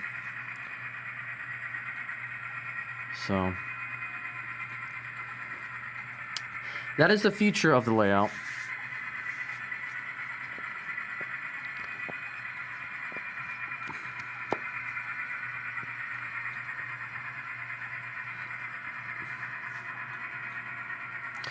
But yeah, it's always been my goal, and you guys have heard me say this over and over again. When you guys hit that sub button, I want it to be meaningful, and I want it to be worth your time. So that's why I push myself to do 3 shorts a day. I'm trying to push myself to get 1 video out a day. That's a little bit hard. And definitely 1 live stream a week. The eventual goal is to try to do 1 live stream a day, but that's even harder for me to do right now. So I'm trying to balance out so many other things. So right now, this time zone, this time slot is really the best for me right now in my current situations. Because, you know, I got a real life job, full-time students, and trying to do this as well. So yeah, it's crazy. It is crazy.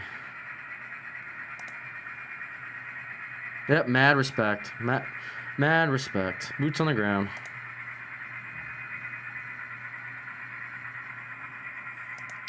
Yeah, and that's why I decided to stay on YouTube. I know there's a lot of, you know, news out there about Kick, about Rumble, and all that. But at the end of the day, for me personally, YouTube is just too well known throughout the world. And really I would even fair to say that the biggest railroading internet community is here on YouTube. So I'm going to stay on YouTube until something stupid happens. Then I'll migrate somewhere else if I need be. But I'm staying here so you guys know where to find me. Yeah, Echo. That's, yeah. We can talk more details in person, but yeah, going after my masters. And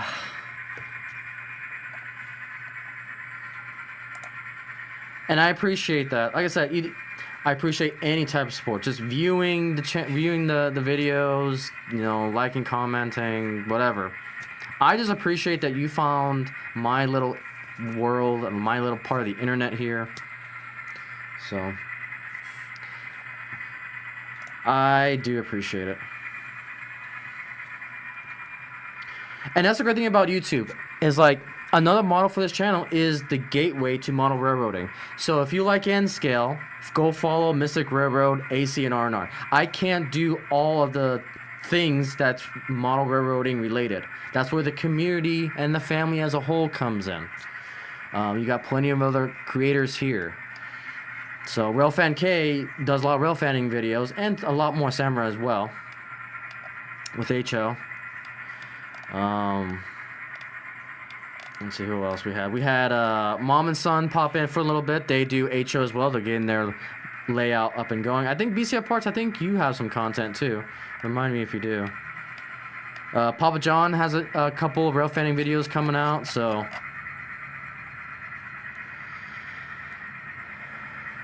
yeah, I'm trying. Again, something has to pay the bills for all this, and it's my full-time job that allows me to do that, so that's why I can't do this full-time. This is more part-time for me, wherever I can. And thank God for my wife, because she puts up with me. She sacrificed a lot for allowing me to do this, so. But I do appreciate it. And also to my friends out there, you guys know who you are, that helped me through this behind the scenes. So I have a lot of good friends, from my wife to my friends to you guys. I have a lot, and obviously God. Just been blessed. I've been really, really blessed so far with everything. Yeah, I've got GP30 videos on this channel, Echo. You can see them rolling. So I've got 2 of them. I've got the Denver Rio Grande big billboard textile, and then I have my Chicago Northwestern GP30. Okay, so there you go. Facebook and Instagram. There you go.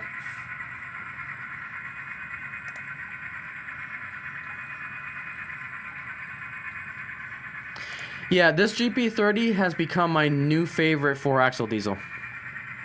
Like, I used to I love my GP38s, don't get me wrong, but what Scale Trains did with this GP30, oh man, it is nice. It is really nice.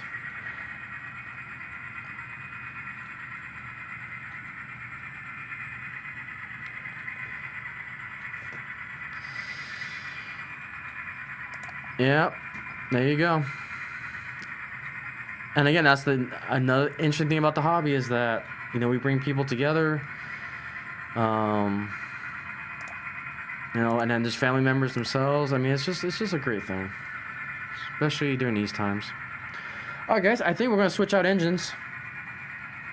So I know it's getting a little bit late, and I kind of want to rotate through these. So I'm just gonna do a quick switch here. We'll get the GP30 off. We'll get our F units on. Now I'll put on the F unit sound for a little bit and then I'll turn it off because they are loud. I forgot to adjust the sounds.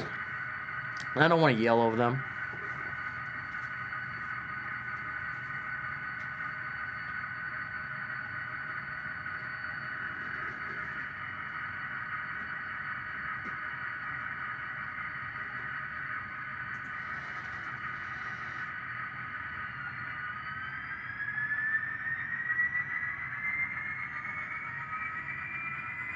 So give me just a hot minute. I'll get this out and get you guys rolling.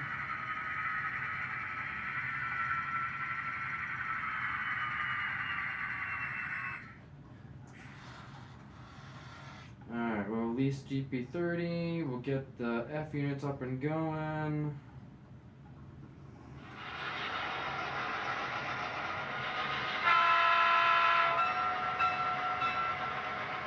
So these are Catherine Genesis Tsunami 2 F units. I think they're F7s.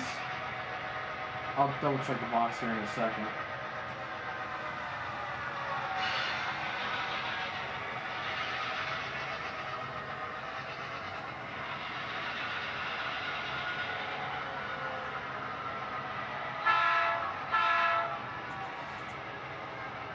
All right.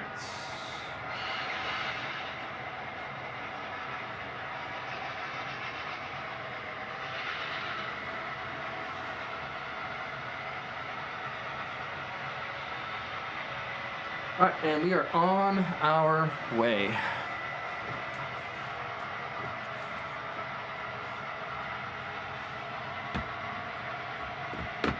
All right.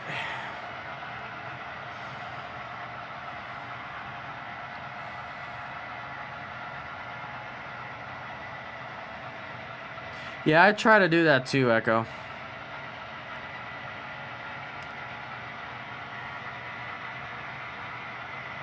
Okay.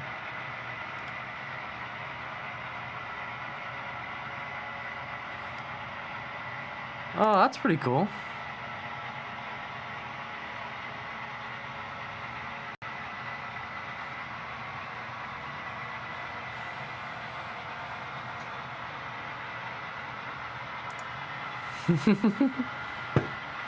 All the stories to tell. All right, so now welcome. So we did a crew change. We got a new power. We got our F units. Again, let me double check the units here. So I think these are actually F9s. Yep, so we got the F9 units, A and B. And I'm going to go ahead and turn the sound off, because I don't want to try to yell over the units. All right, let's get you guys to all the cameras for a little bit. And come on.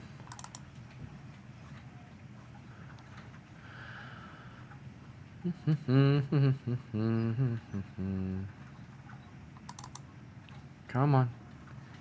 There we go. Oh, hi. All right, and then I think we'll just put that right there. We'll edit this a little bit so you guys see the layout. There we go. So now we got the camera and we've got the things there.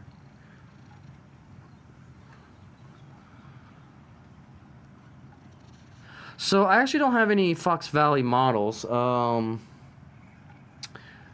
What I have is, there was the Athearn Genesis, and then I got some Bachmann, BLI, AHM, Westside. Yeah, I actually don't have any Fox Valley models.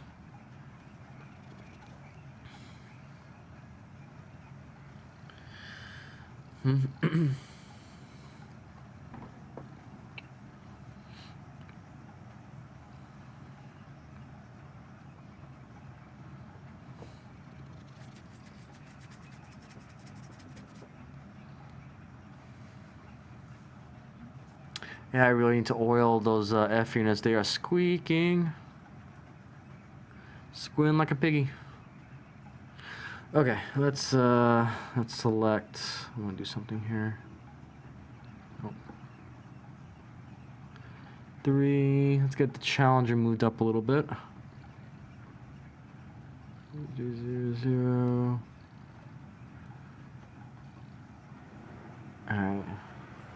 This would be a cool little drive-by.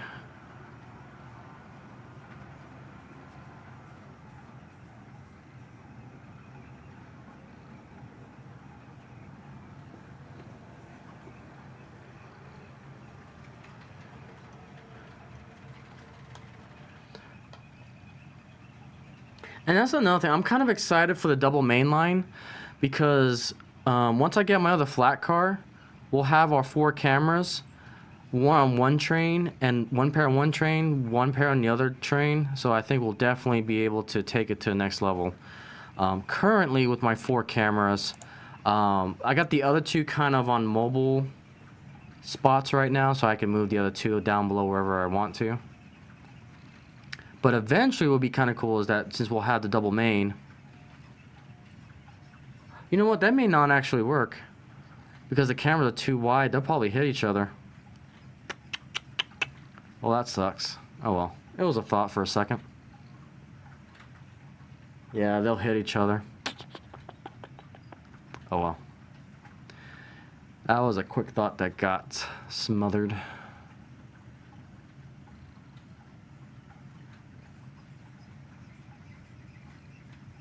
Wow, those wheels are squeaking. Alright, I should put the light on for you guys. There we go. I think it's 7.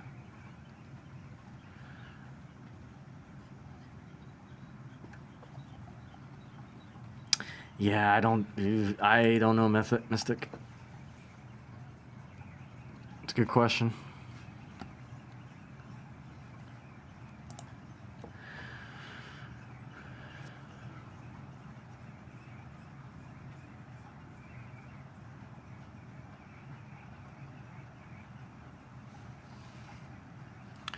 My recommendation, if you have a hobby store nearby, you can probably go to, or call a hobby shop.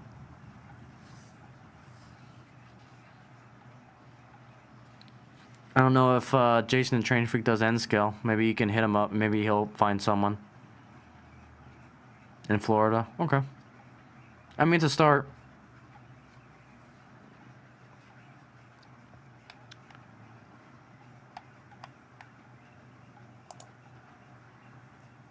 Yeah, all good.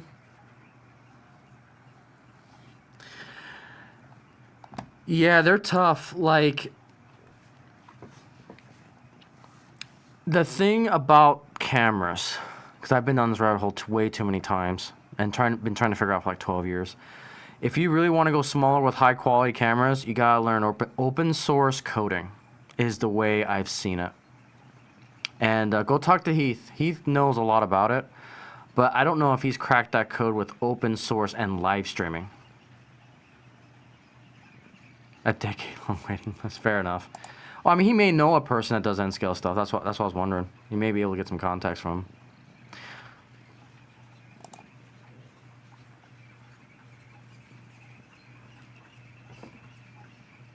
Because, man, like I said, it took me 12 years to get the setup you see here.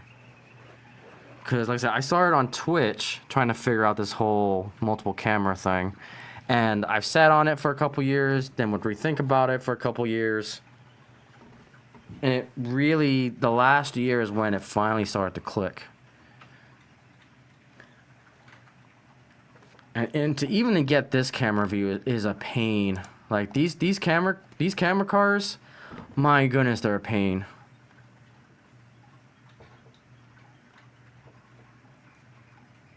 And for me to get a better quality camera like that, it's tough. Because I have to go through multiple captures and it degrades the quality.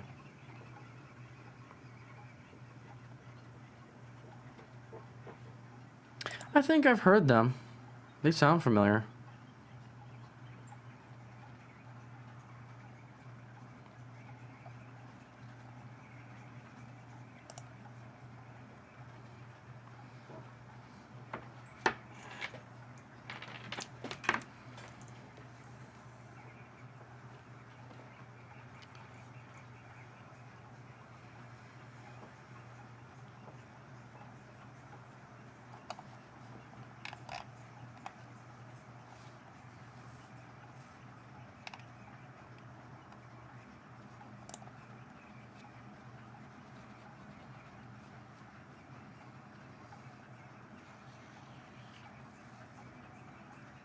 You can see those classification markers on the 30. I've got to turn those off. Oh, you know one view we haven't done in a while? I'll do this. We'll go here, and then we'll do this. We'll start with the back view here. And then we'll rotate to the front.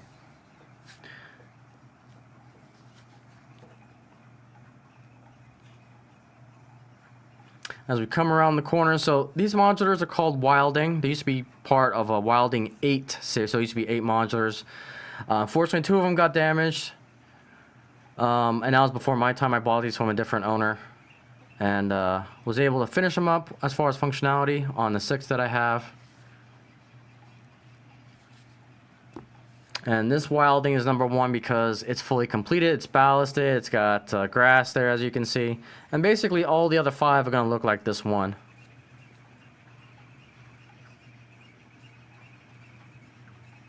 And then we're arriving on Phoenix Point. This will eventually get replaced with Mini Nightmare. That'll let me access to that 3rd rail as well from this side.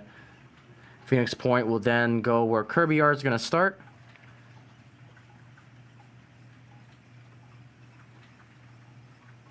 And then we're on to Harbor Point. Harbor Point will be decommissioned, I think. I don't know if I'm going to fully finish it. I'm still kind of debating what the fate of this monitor is going to be because I'm going to replace it with Icy Mountain.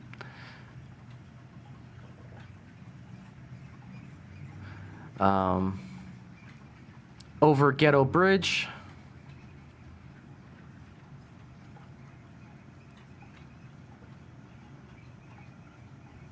And then into the next Wilding. All right, Eric, take it easy, good sir. Yep, get some rest. Thank you for dropping by. Glad you enjoyed that GP30. It's been a celebrity. Like, I, it is by far one of the more popular engines that's come out this year for model railroading. Like, everyone did a review on it. Everyone ran it in some sort of capacity. I mean, Scale Trains did good. It's a hit for sure. Our RS3 that we will use to finish up the stream. I'm hoping that can pull this train. We'll see. It's Bachmann 4-axle. We'll play that one by ear.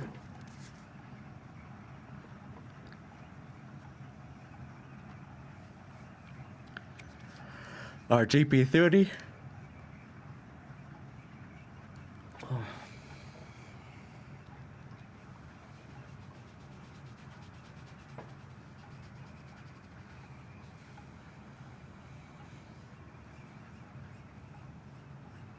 And normally I would have a lot more eye candy on the sightings for you guys, but considering that this is a special salute to Rio Grande, everything on the layout right now is just Rio Grande related.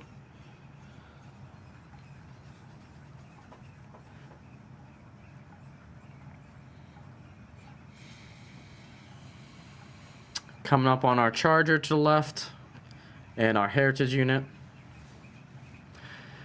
And again, guys, if you send me stickers, I will put them on the sticker wall. As you can see to the right, you can see my holographic dragon there, mini prints. We've got around the layout podcast there, scale trains and so forth. My P.O. box is down below. Should be a link to it in the description or on my website, rayronvr.com. And you'll find my P.O. box listed on there.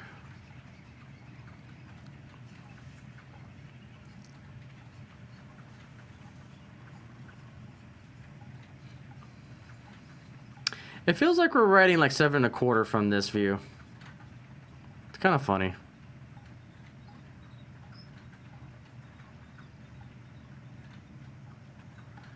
And you can see kind of just my crazy collection, my crappy wiring. It's great.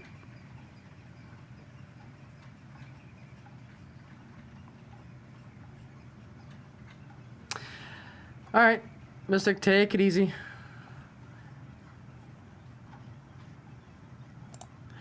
And I think with that too, we'll go ahead and swap out to our last engine for the night.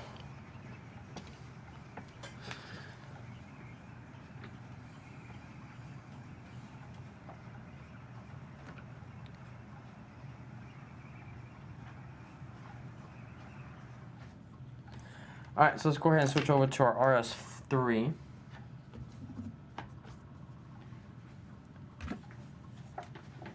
And we shall go from there.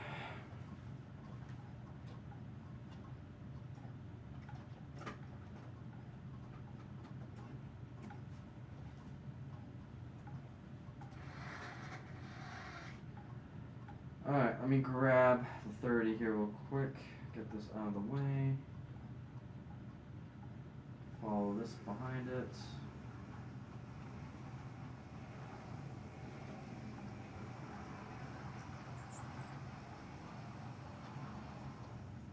Alright. So now I'm going to be using the Blue Rail app to control my RS3. This is actually a Bluetooth diesel. Now we are connected. We're going to start it up.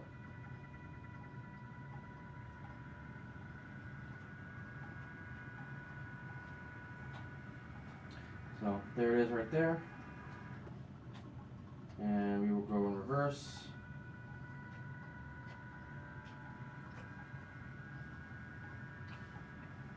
Oops. Helps if I switch it the right way, huh?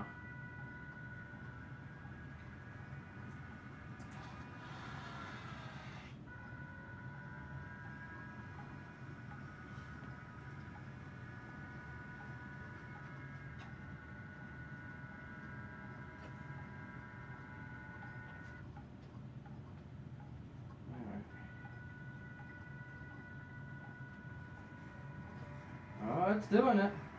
It's doing it. Hey. Sweet.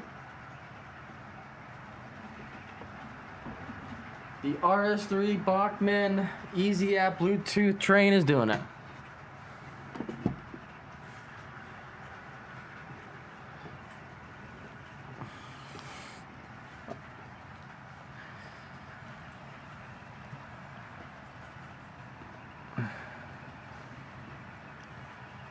All right, so our last engine of the night is the RS3, being controlled Bluetooth from the smartphone. And we'll go back to all the cameras here.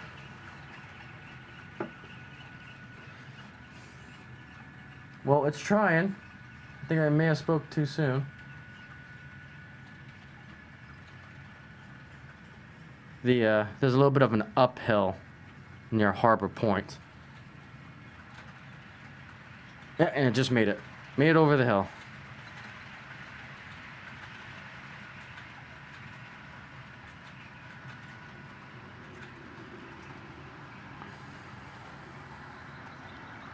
And down the hill it comes.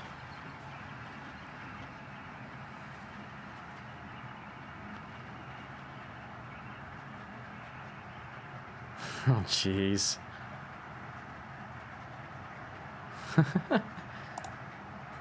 Oh, missed it.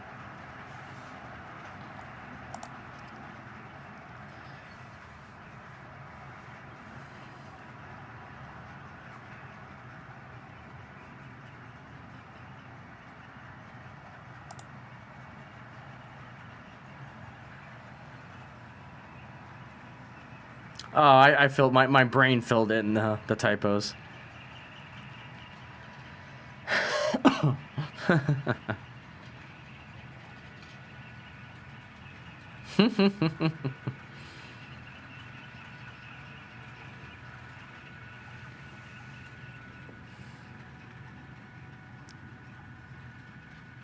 You can do it, little guy.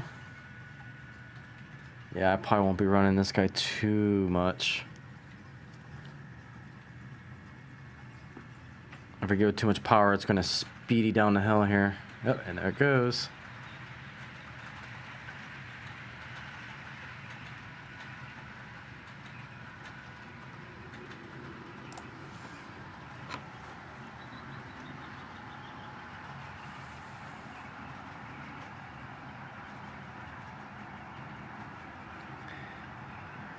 I'm actually quite surprised by this little diesel.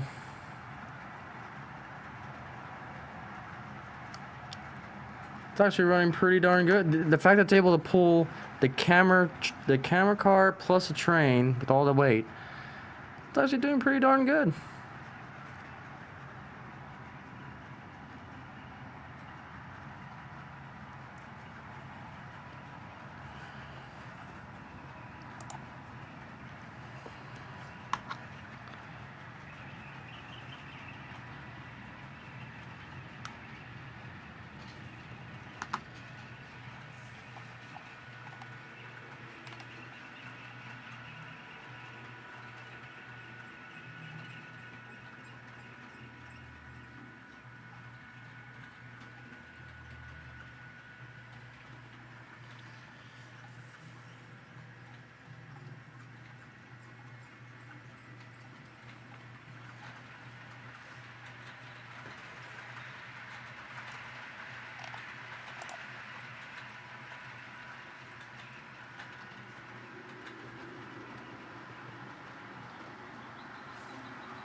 Not bad at all.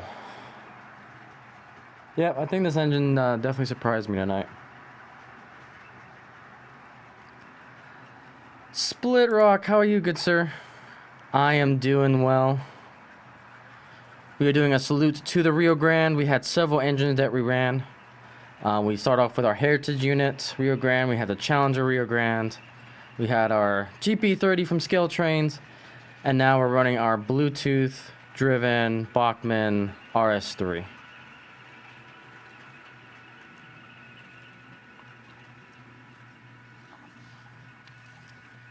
But I hope you're doing good.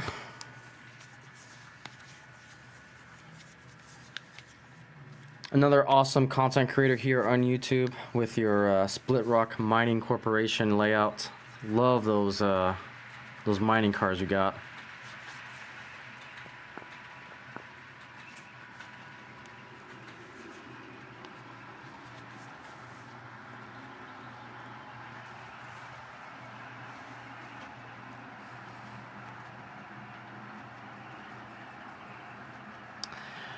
Oh yeah, and the big thing too is that the Blunami app finally came to Android. I downloaded that thing as soon as I found out about it. So it's like, yay, I have access to Blunami decoders now.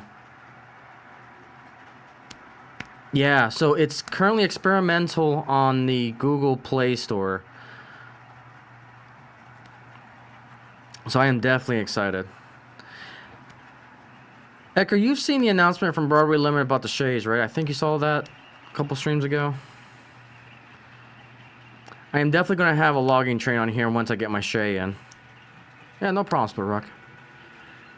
You are definitely welcome. A lot of good skill there.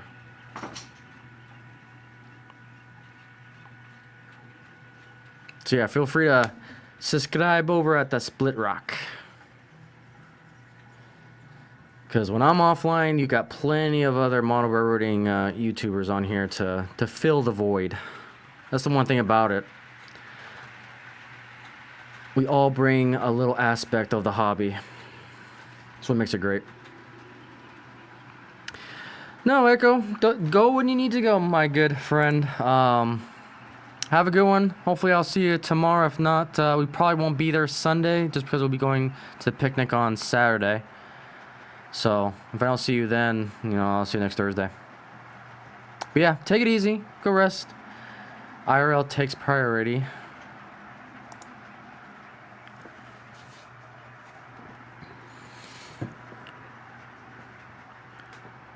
I'm just a 2-year-old running a train around.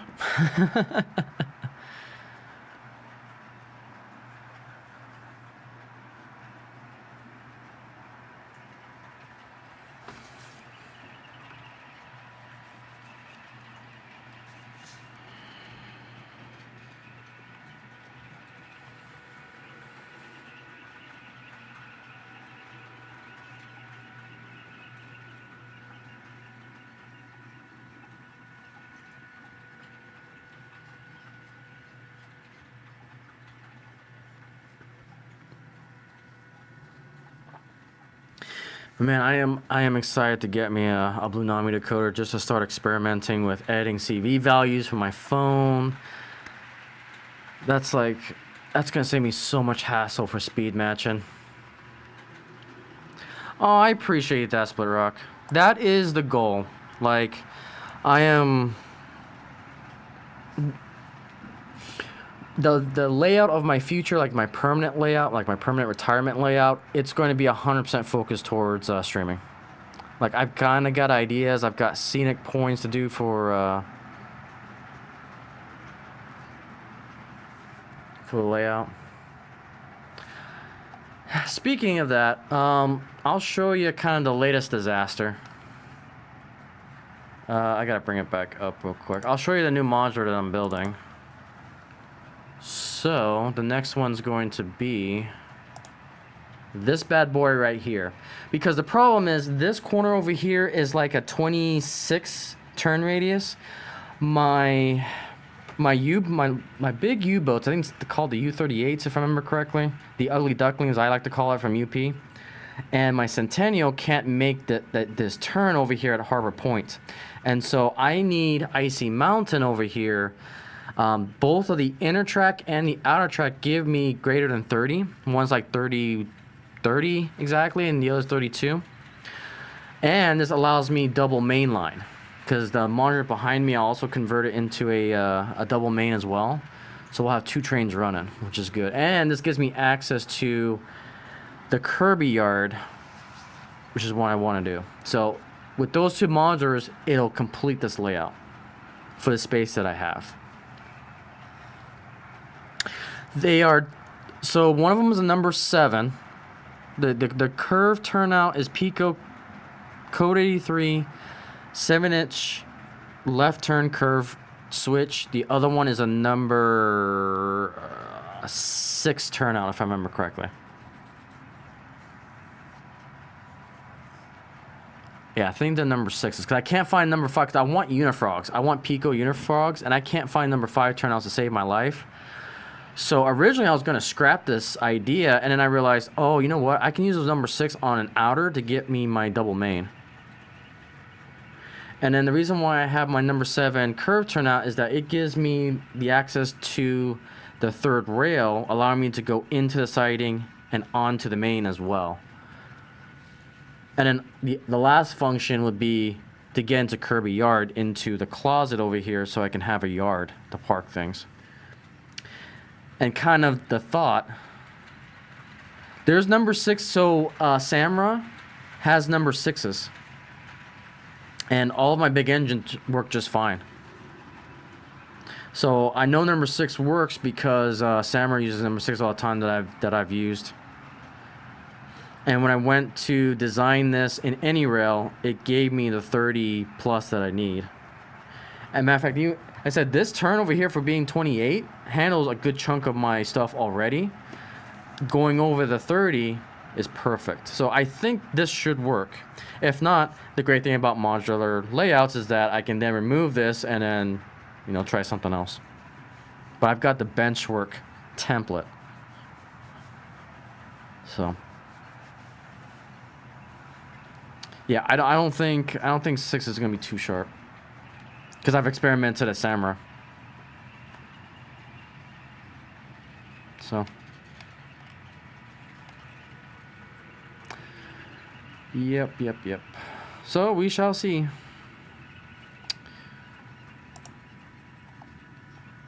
We shall see. Okay, let me. So one thing that may be too sharp, and I will give you that, the number 7 turnout.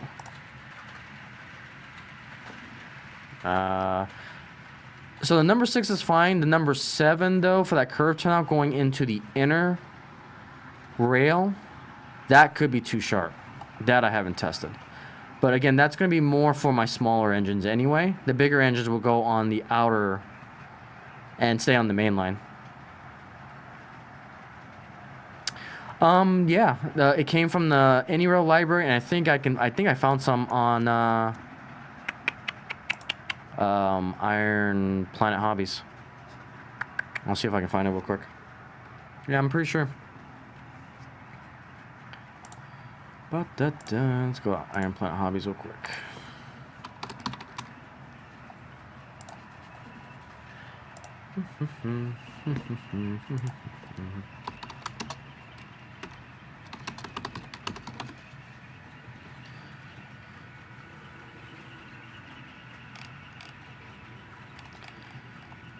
Let's see, number 7.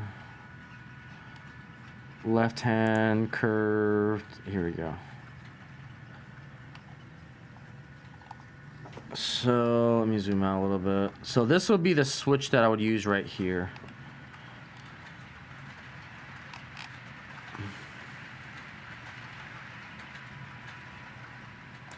So there it is. So it's a Code 83. It's an ISO frog though. That's the only thing about it is that's ISO, not unifrog. But I'm okay with it. Most of my stuff has keep alives anyway.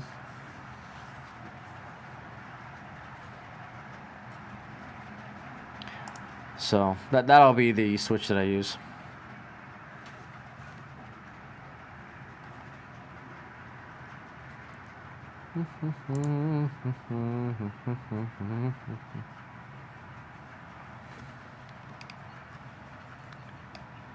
So let's see here.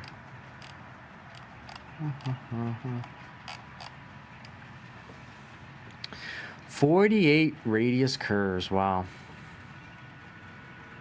So I think the two modulars together to make the full 90 turn that you see here, I think those are 45s. I think the 45-degree turns with the two of them combined. Maybe a little bit bigger. Like I said, the whole story behind them is that they used to be an 8-set modular. Unfortunately, two of them got water damage and weren't recoverable because they had mold from the previous owner that I bought it from. So I bought the 6 to at least get me a good chunk of the circle. And then they had this, it wasn't really a modular per se. Harbor Point was actually part of a shelf layout that I converted into a modular so that I can at least have a circle.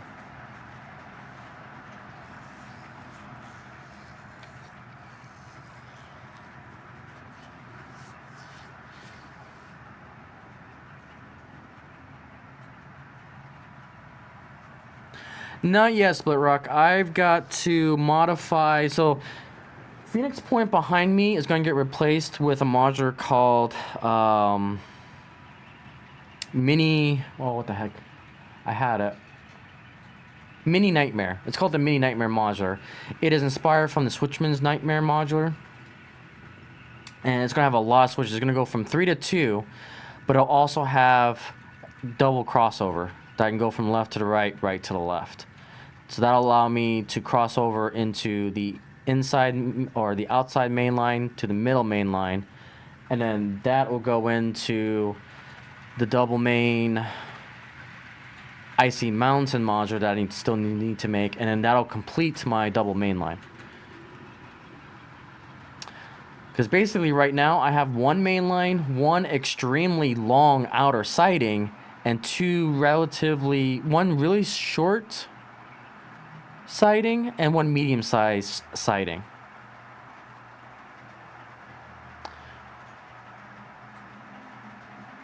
So right now I have access to all the rail. It's just they're not really ideally functional yet. Because I usually have to drive in or back up a train to get into and out of a siding. It's not a arrival departure track where I can come in and then drive out. And that's the idea with the two modulars I still need to make back here, so that way I get that capability.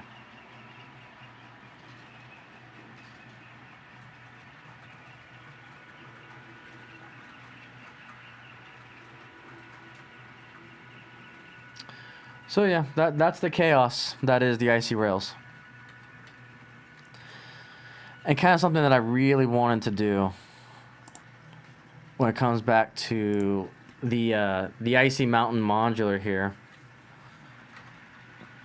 Not yet. I will have twin mains once I get this modular and Mini Nightmare going.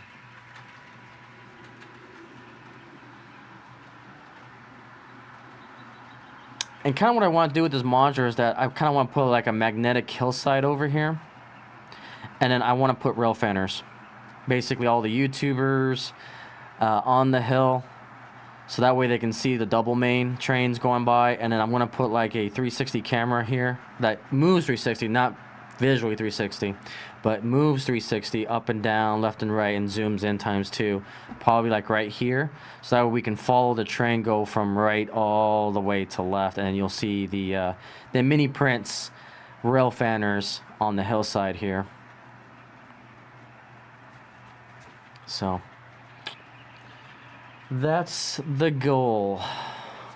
Yeah, I'll show you. Icey rails. No, I kind of want. Actually, that should work right now. So you can see right here, it goes into a single line. Harbor Point is a single track. So I'll kind of explain it. So this is where Icey Mountain is going to go, which will allow me that double track. And then I can also go straight into the closet. So that way it gives me my yard. Because I want to make Kirby yard. And that'll be a 3 modular set, which will basically go from a 1 track, 1 to 5. So that way I will have 5 rails that I can park trains on. So that'll give me a lot of space.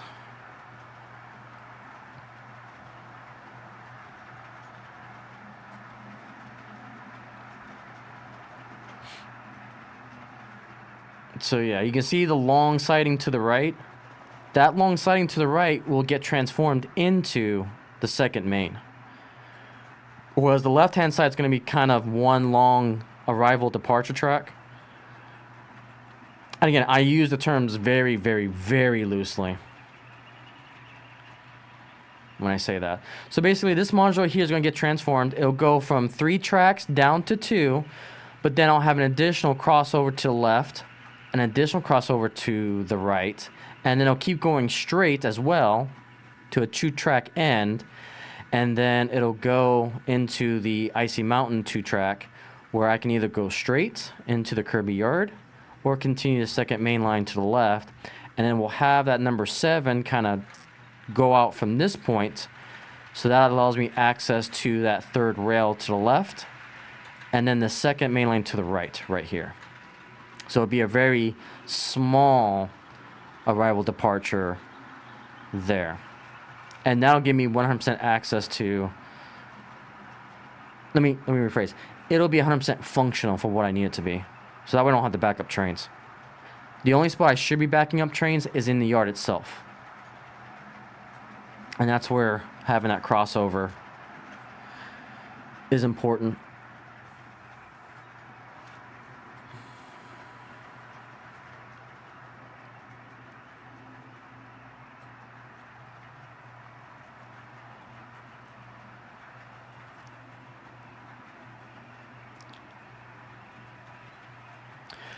I was going to say, for something that needs 48, now, are we talking S scale? I am assuming it's an S scale, which will make a little bit more sense, but the only engine I can think of would be a Centennial.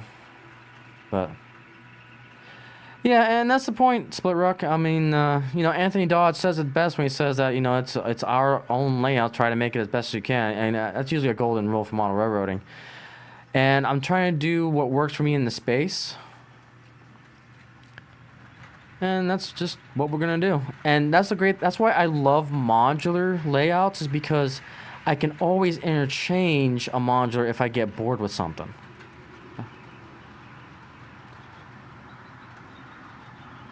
That's why I've always liked the concept of Fremo and the NMRA standards, because you don't have the same layout twice. Now, what I plan to do in the future, once I find a space and in my retirement age, is I want to have a permanent layout, but that permanent layout is going to have some auxiliary track that allow me connect into these modulars. So it's going to be half and half. And what's cool about that is I can have a permanent layout, but if I get sick of the permanent layout, I can always create new modulars to recreate the second half of it to allow me some creativity. So in my railway dreams of the future would be a permanent half permanent layout, half Fremo style.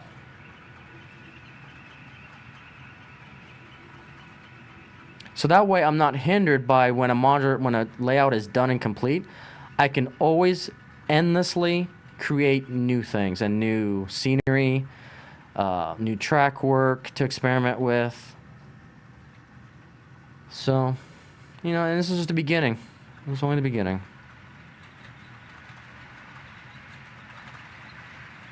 Yeah, in S scale. Okay, that makes more sense that it's an S scale. Why you need that 48, because it's different.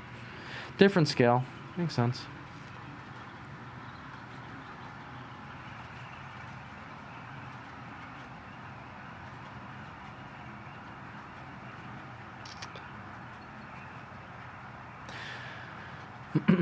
So yeah, this is the newest modular. It's called the Wave modular. Gives me access to the third rail, and that modular's turnouts can be controlled in several different ways. I've got momentary push buttons on the top that I can push what I call digital hand throws.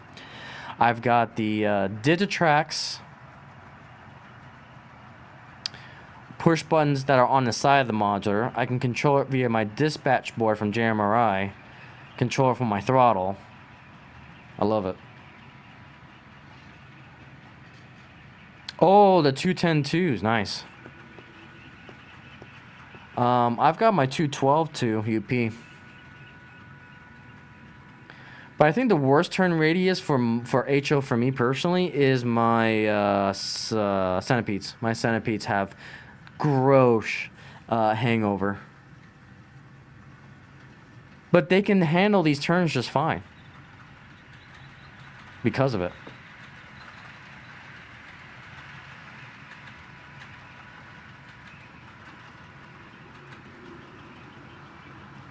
F-Scale's gaining a lot of momentum.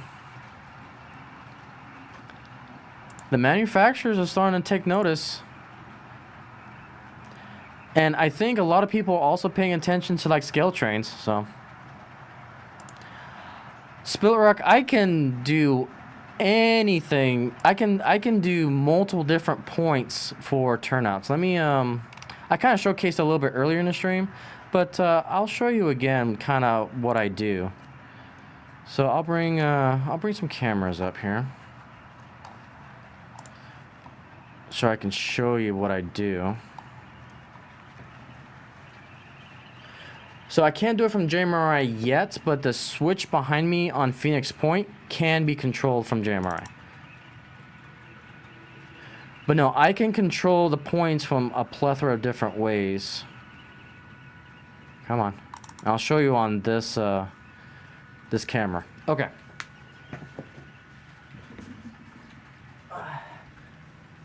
Okay, so this is the wave modular. This wave modular has what's called a DS74 from Digitrax. I've got momentary push buttons on the top here that controls it, and you can see it's got the red light down here. I can do it with this track as well. Additionally, Digitrax came out with these push buttons about a year and a half ago. I can push it down here to also control it. Because the DS74 has a local net capability connection port to it, I can actually control it from my throttle. Those two switches are number 1 and 2 on my switch points when it comes to addresses. So I can take my DCS52 throttle, select number 2. So as you can see, I'm down here at my dispatch table. You can see my hand there. So I've got number 2 selected, and take a look at that lights down there. So now you see it went from red to green. So now I'm controlling that from my table here. And I can even go one step further. I can take my, oh, where did I put it? Where did I put it? Oh, well. I can take my phone throttle that has engine driver on it, and I can switch it from my phone as well. So I've got at least five ways of controlling that turnout. And then let me, just to even further the point, I had Panel Pro on here. Let me bring up Panel Pro.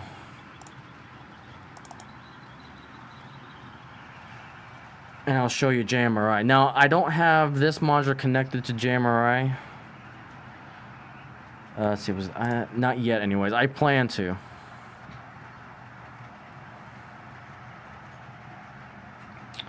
Okay, file, load table, contents and panels, the Icey tables. And let's bring up Phoenix Point. I mean, you won't be able to see it too well, but...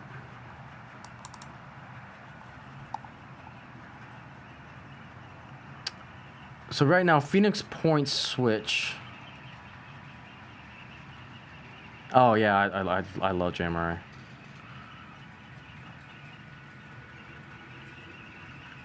Phoenix Point. There we go. And you can see Phoenix Point there. There's another momentary push button, so I can control it from the actual turnout itself. But I don't have a light to indicate which way it's thrown, because it was more of a very early concept.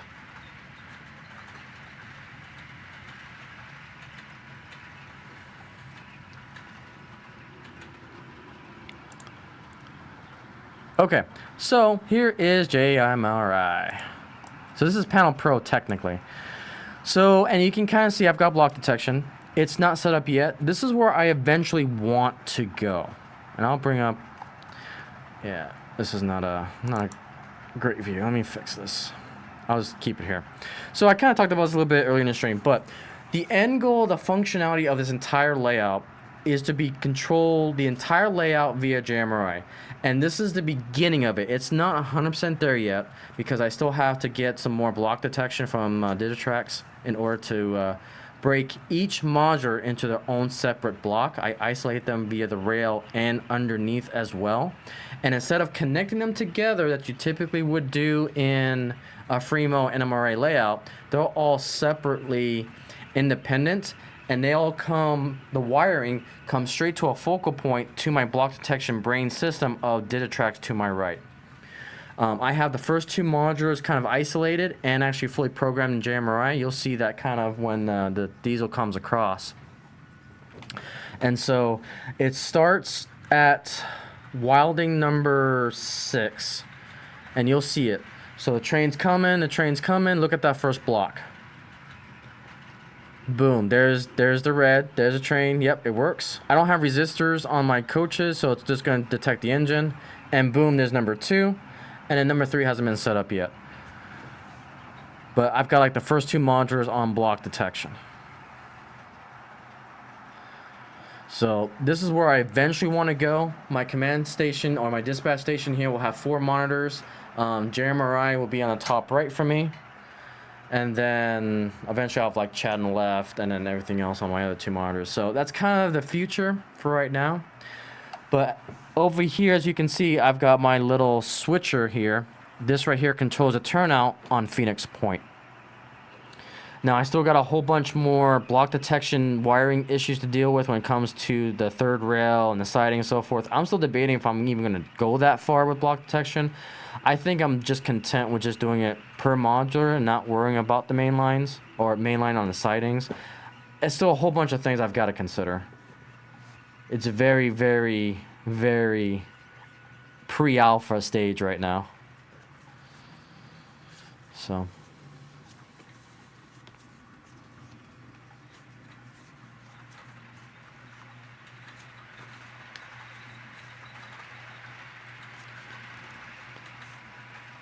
yeah, there's the first block getting detected.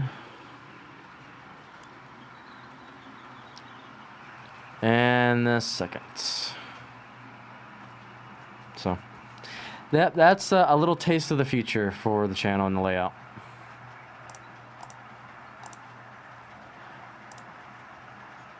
And eventually too, what I would like to do is get signals on the both the Nightmare, Mini Nightmare, and the Icey Mountain modulars will have signals. I'll be using the SC74s for those two because they can control turnouts.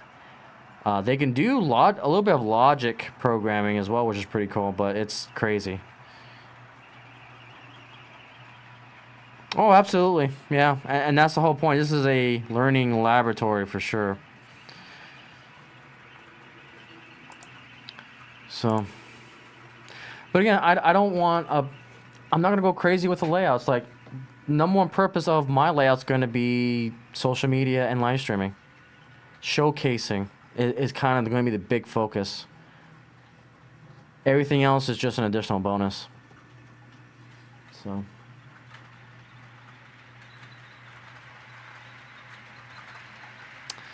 it's coming along. No worries, BCO parts. Real life takes priority. Again, get that squared away, and if you got more opportunity to come back, I appreciate it. I appreciate it.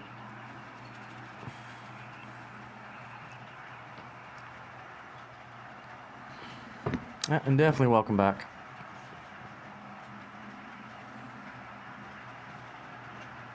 I haven't ran this engine in 2 years. I just realized that. It's been a while. It has definitely been a while.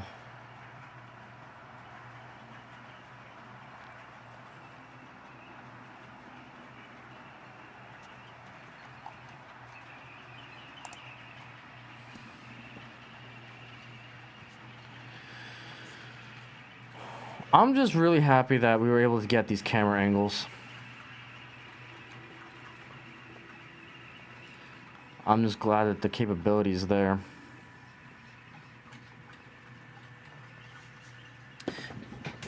Oh no.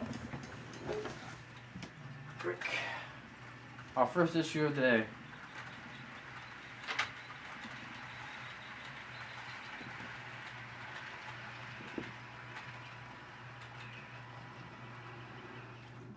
Alright, let's get this guy back on.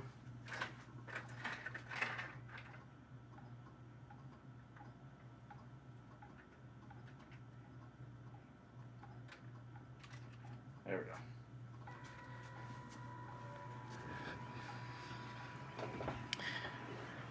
Yeah, I'm still in the RS3.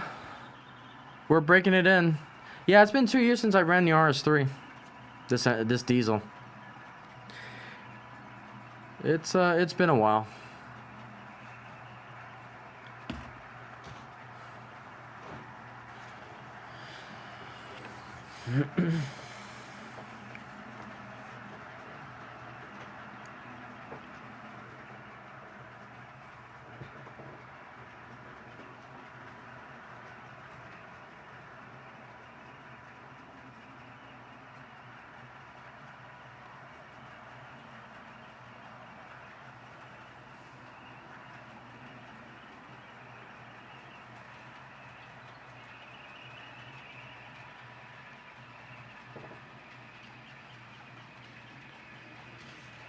Alrighty.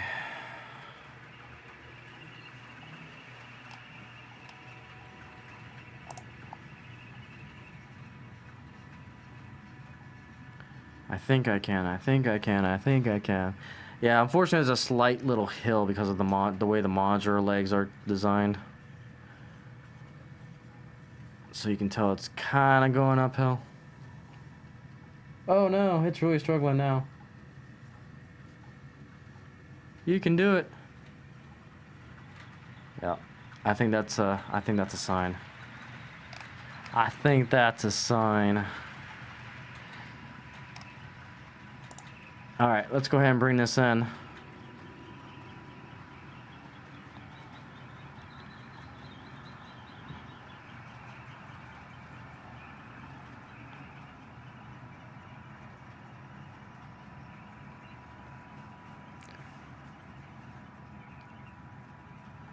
As we bring this into the wave modular.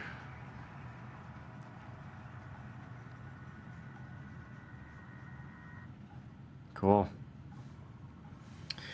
Alrighty guys, I think we're going ahead and call it a stream. I do have a long day ahead of me tomorrow. Samara's doing a picnic, which we can do, run some trains, so forth, from 1 to 4 tomorrow. So again, more content for the channel.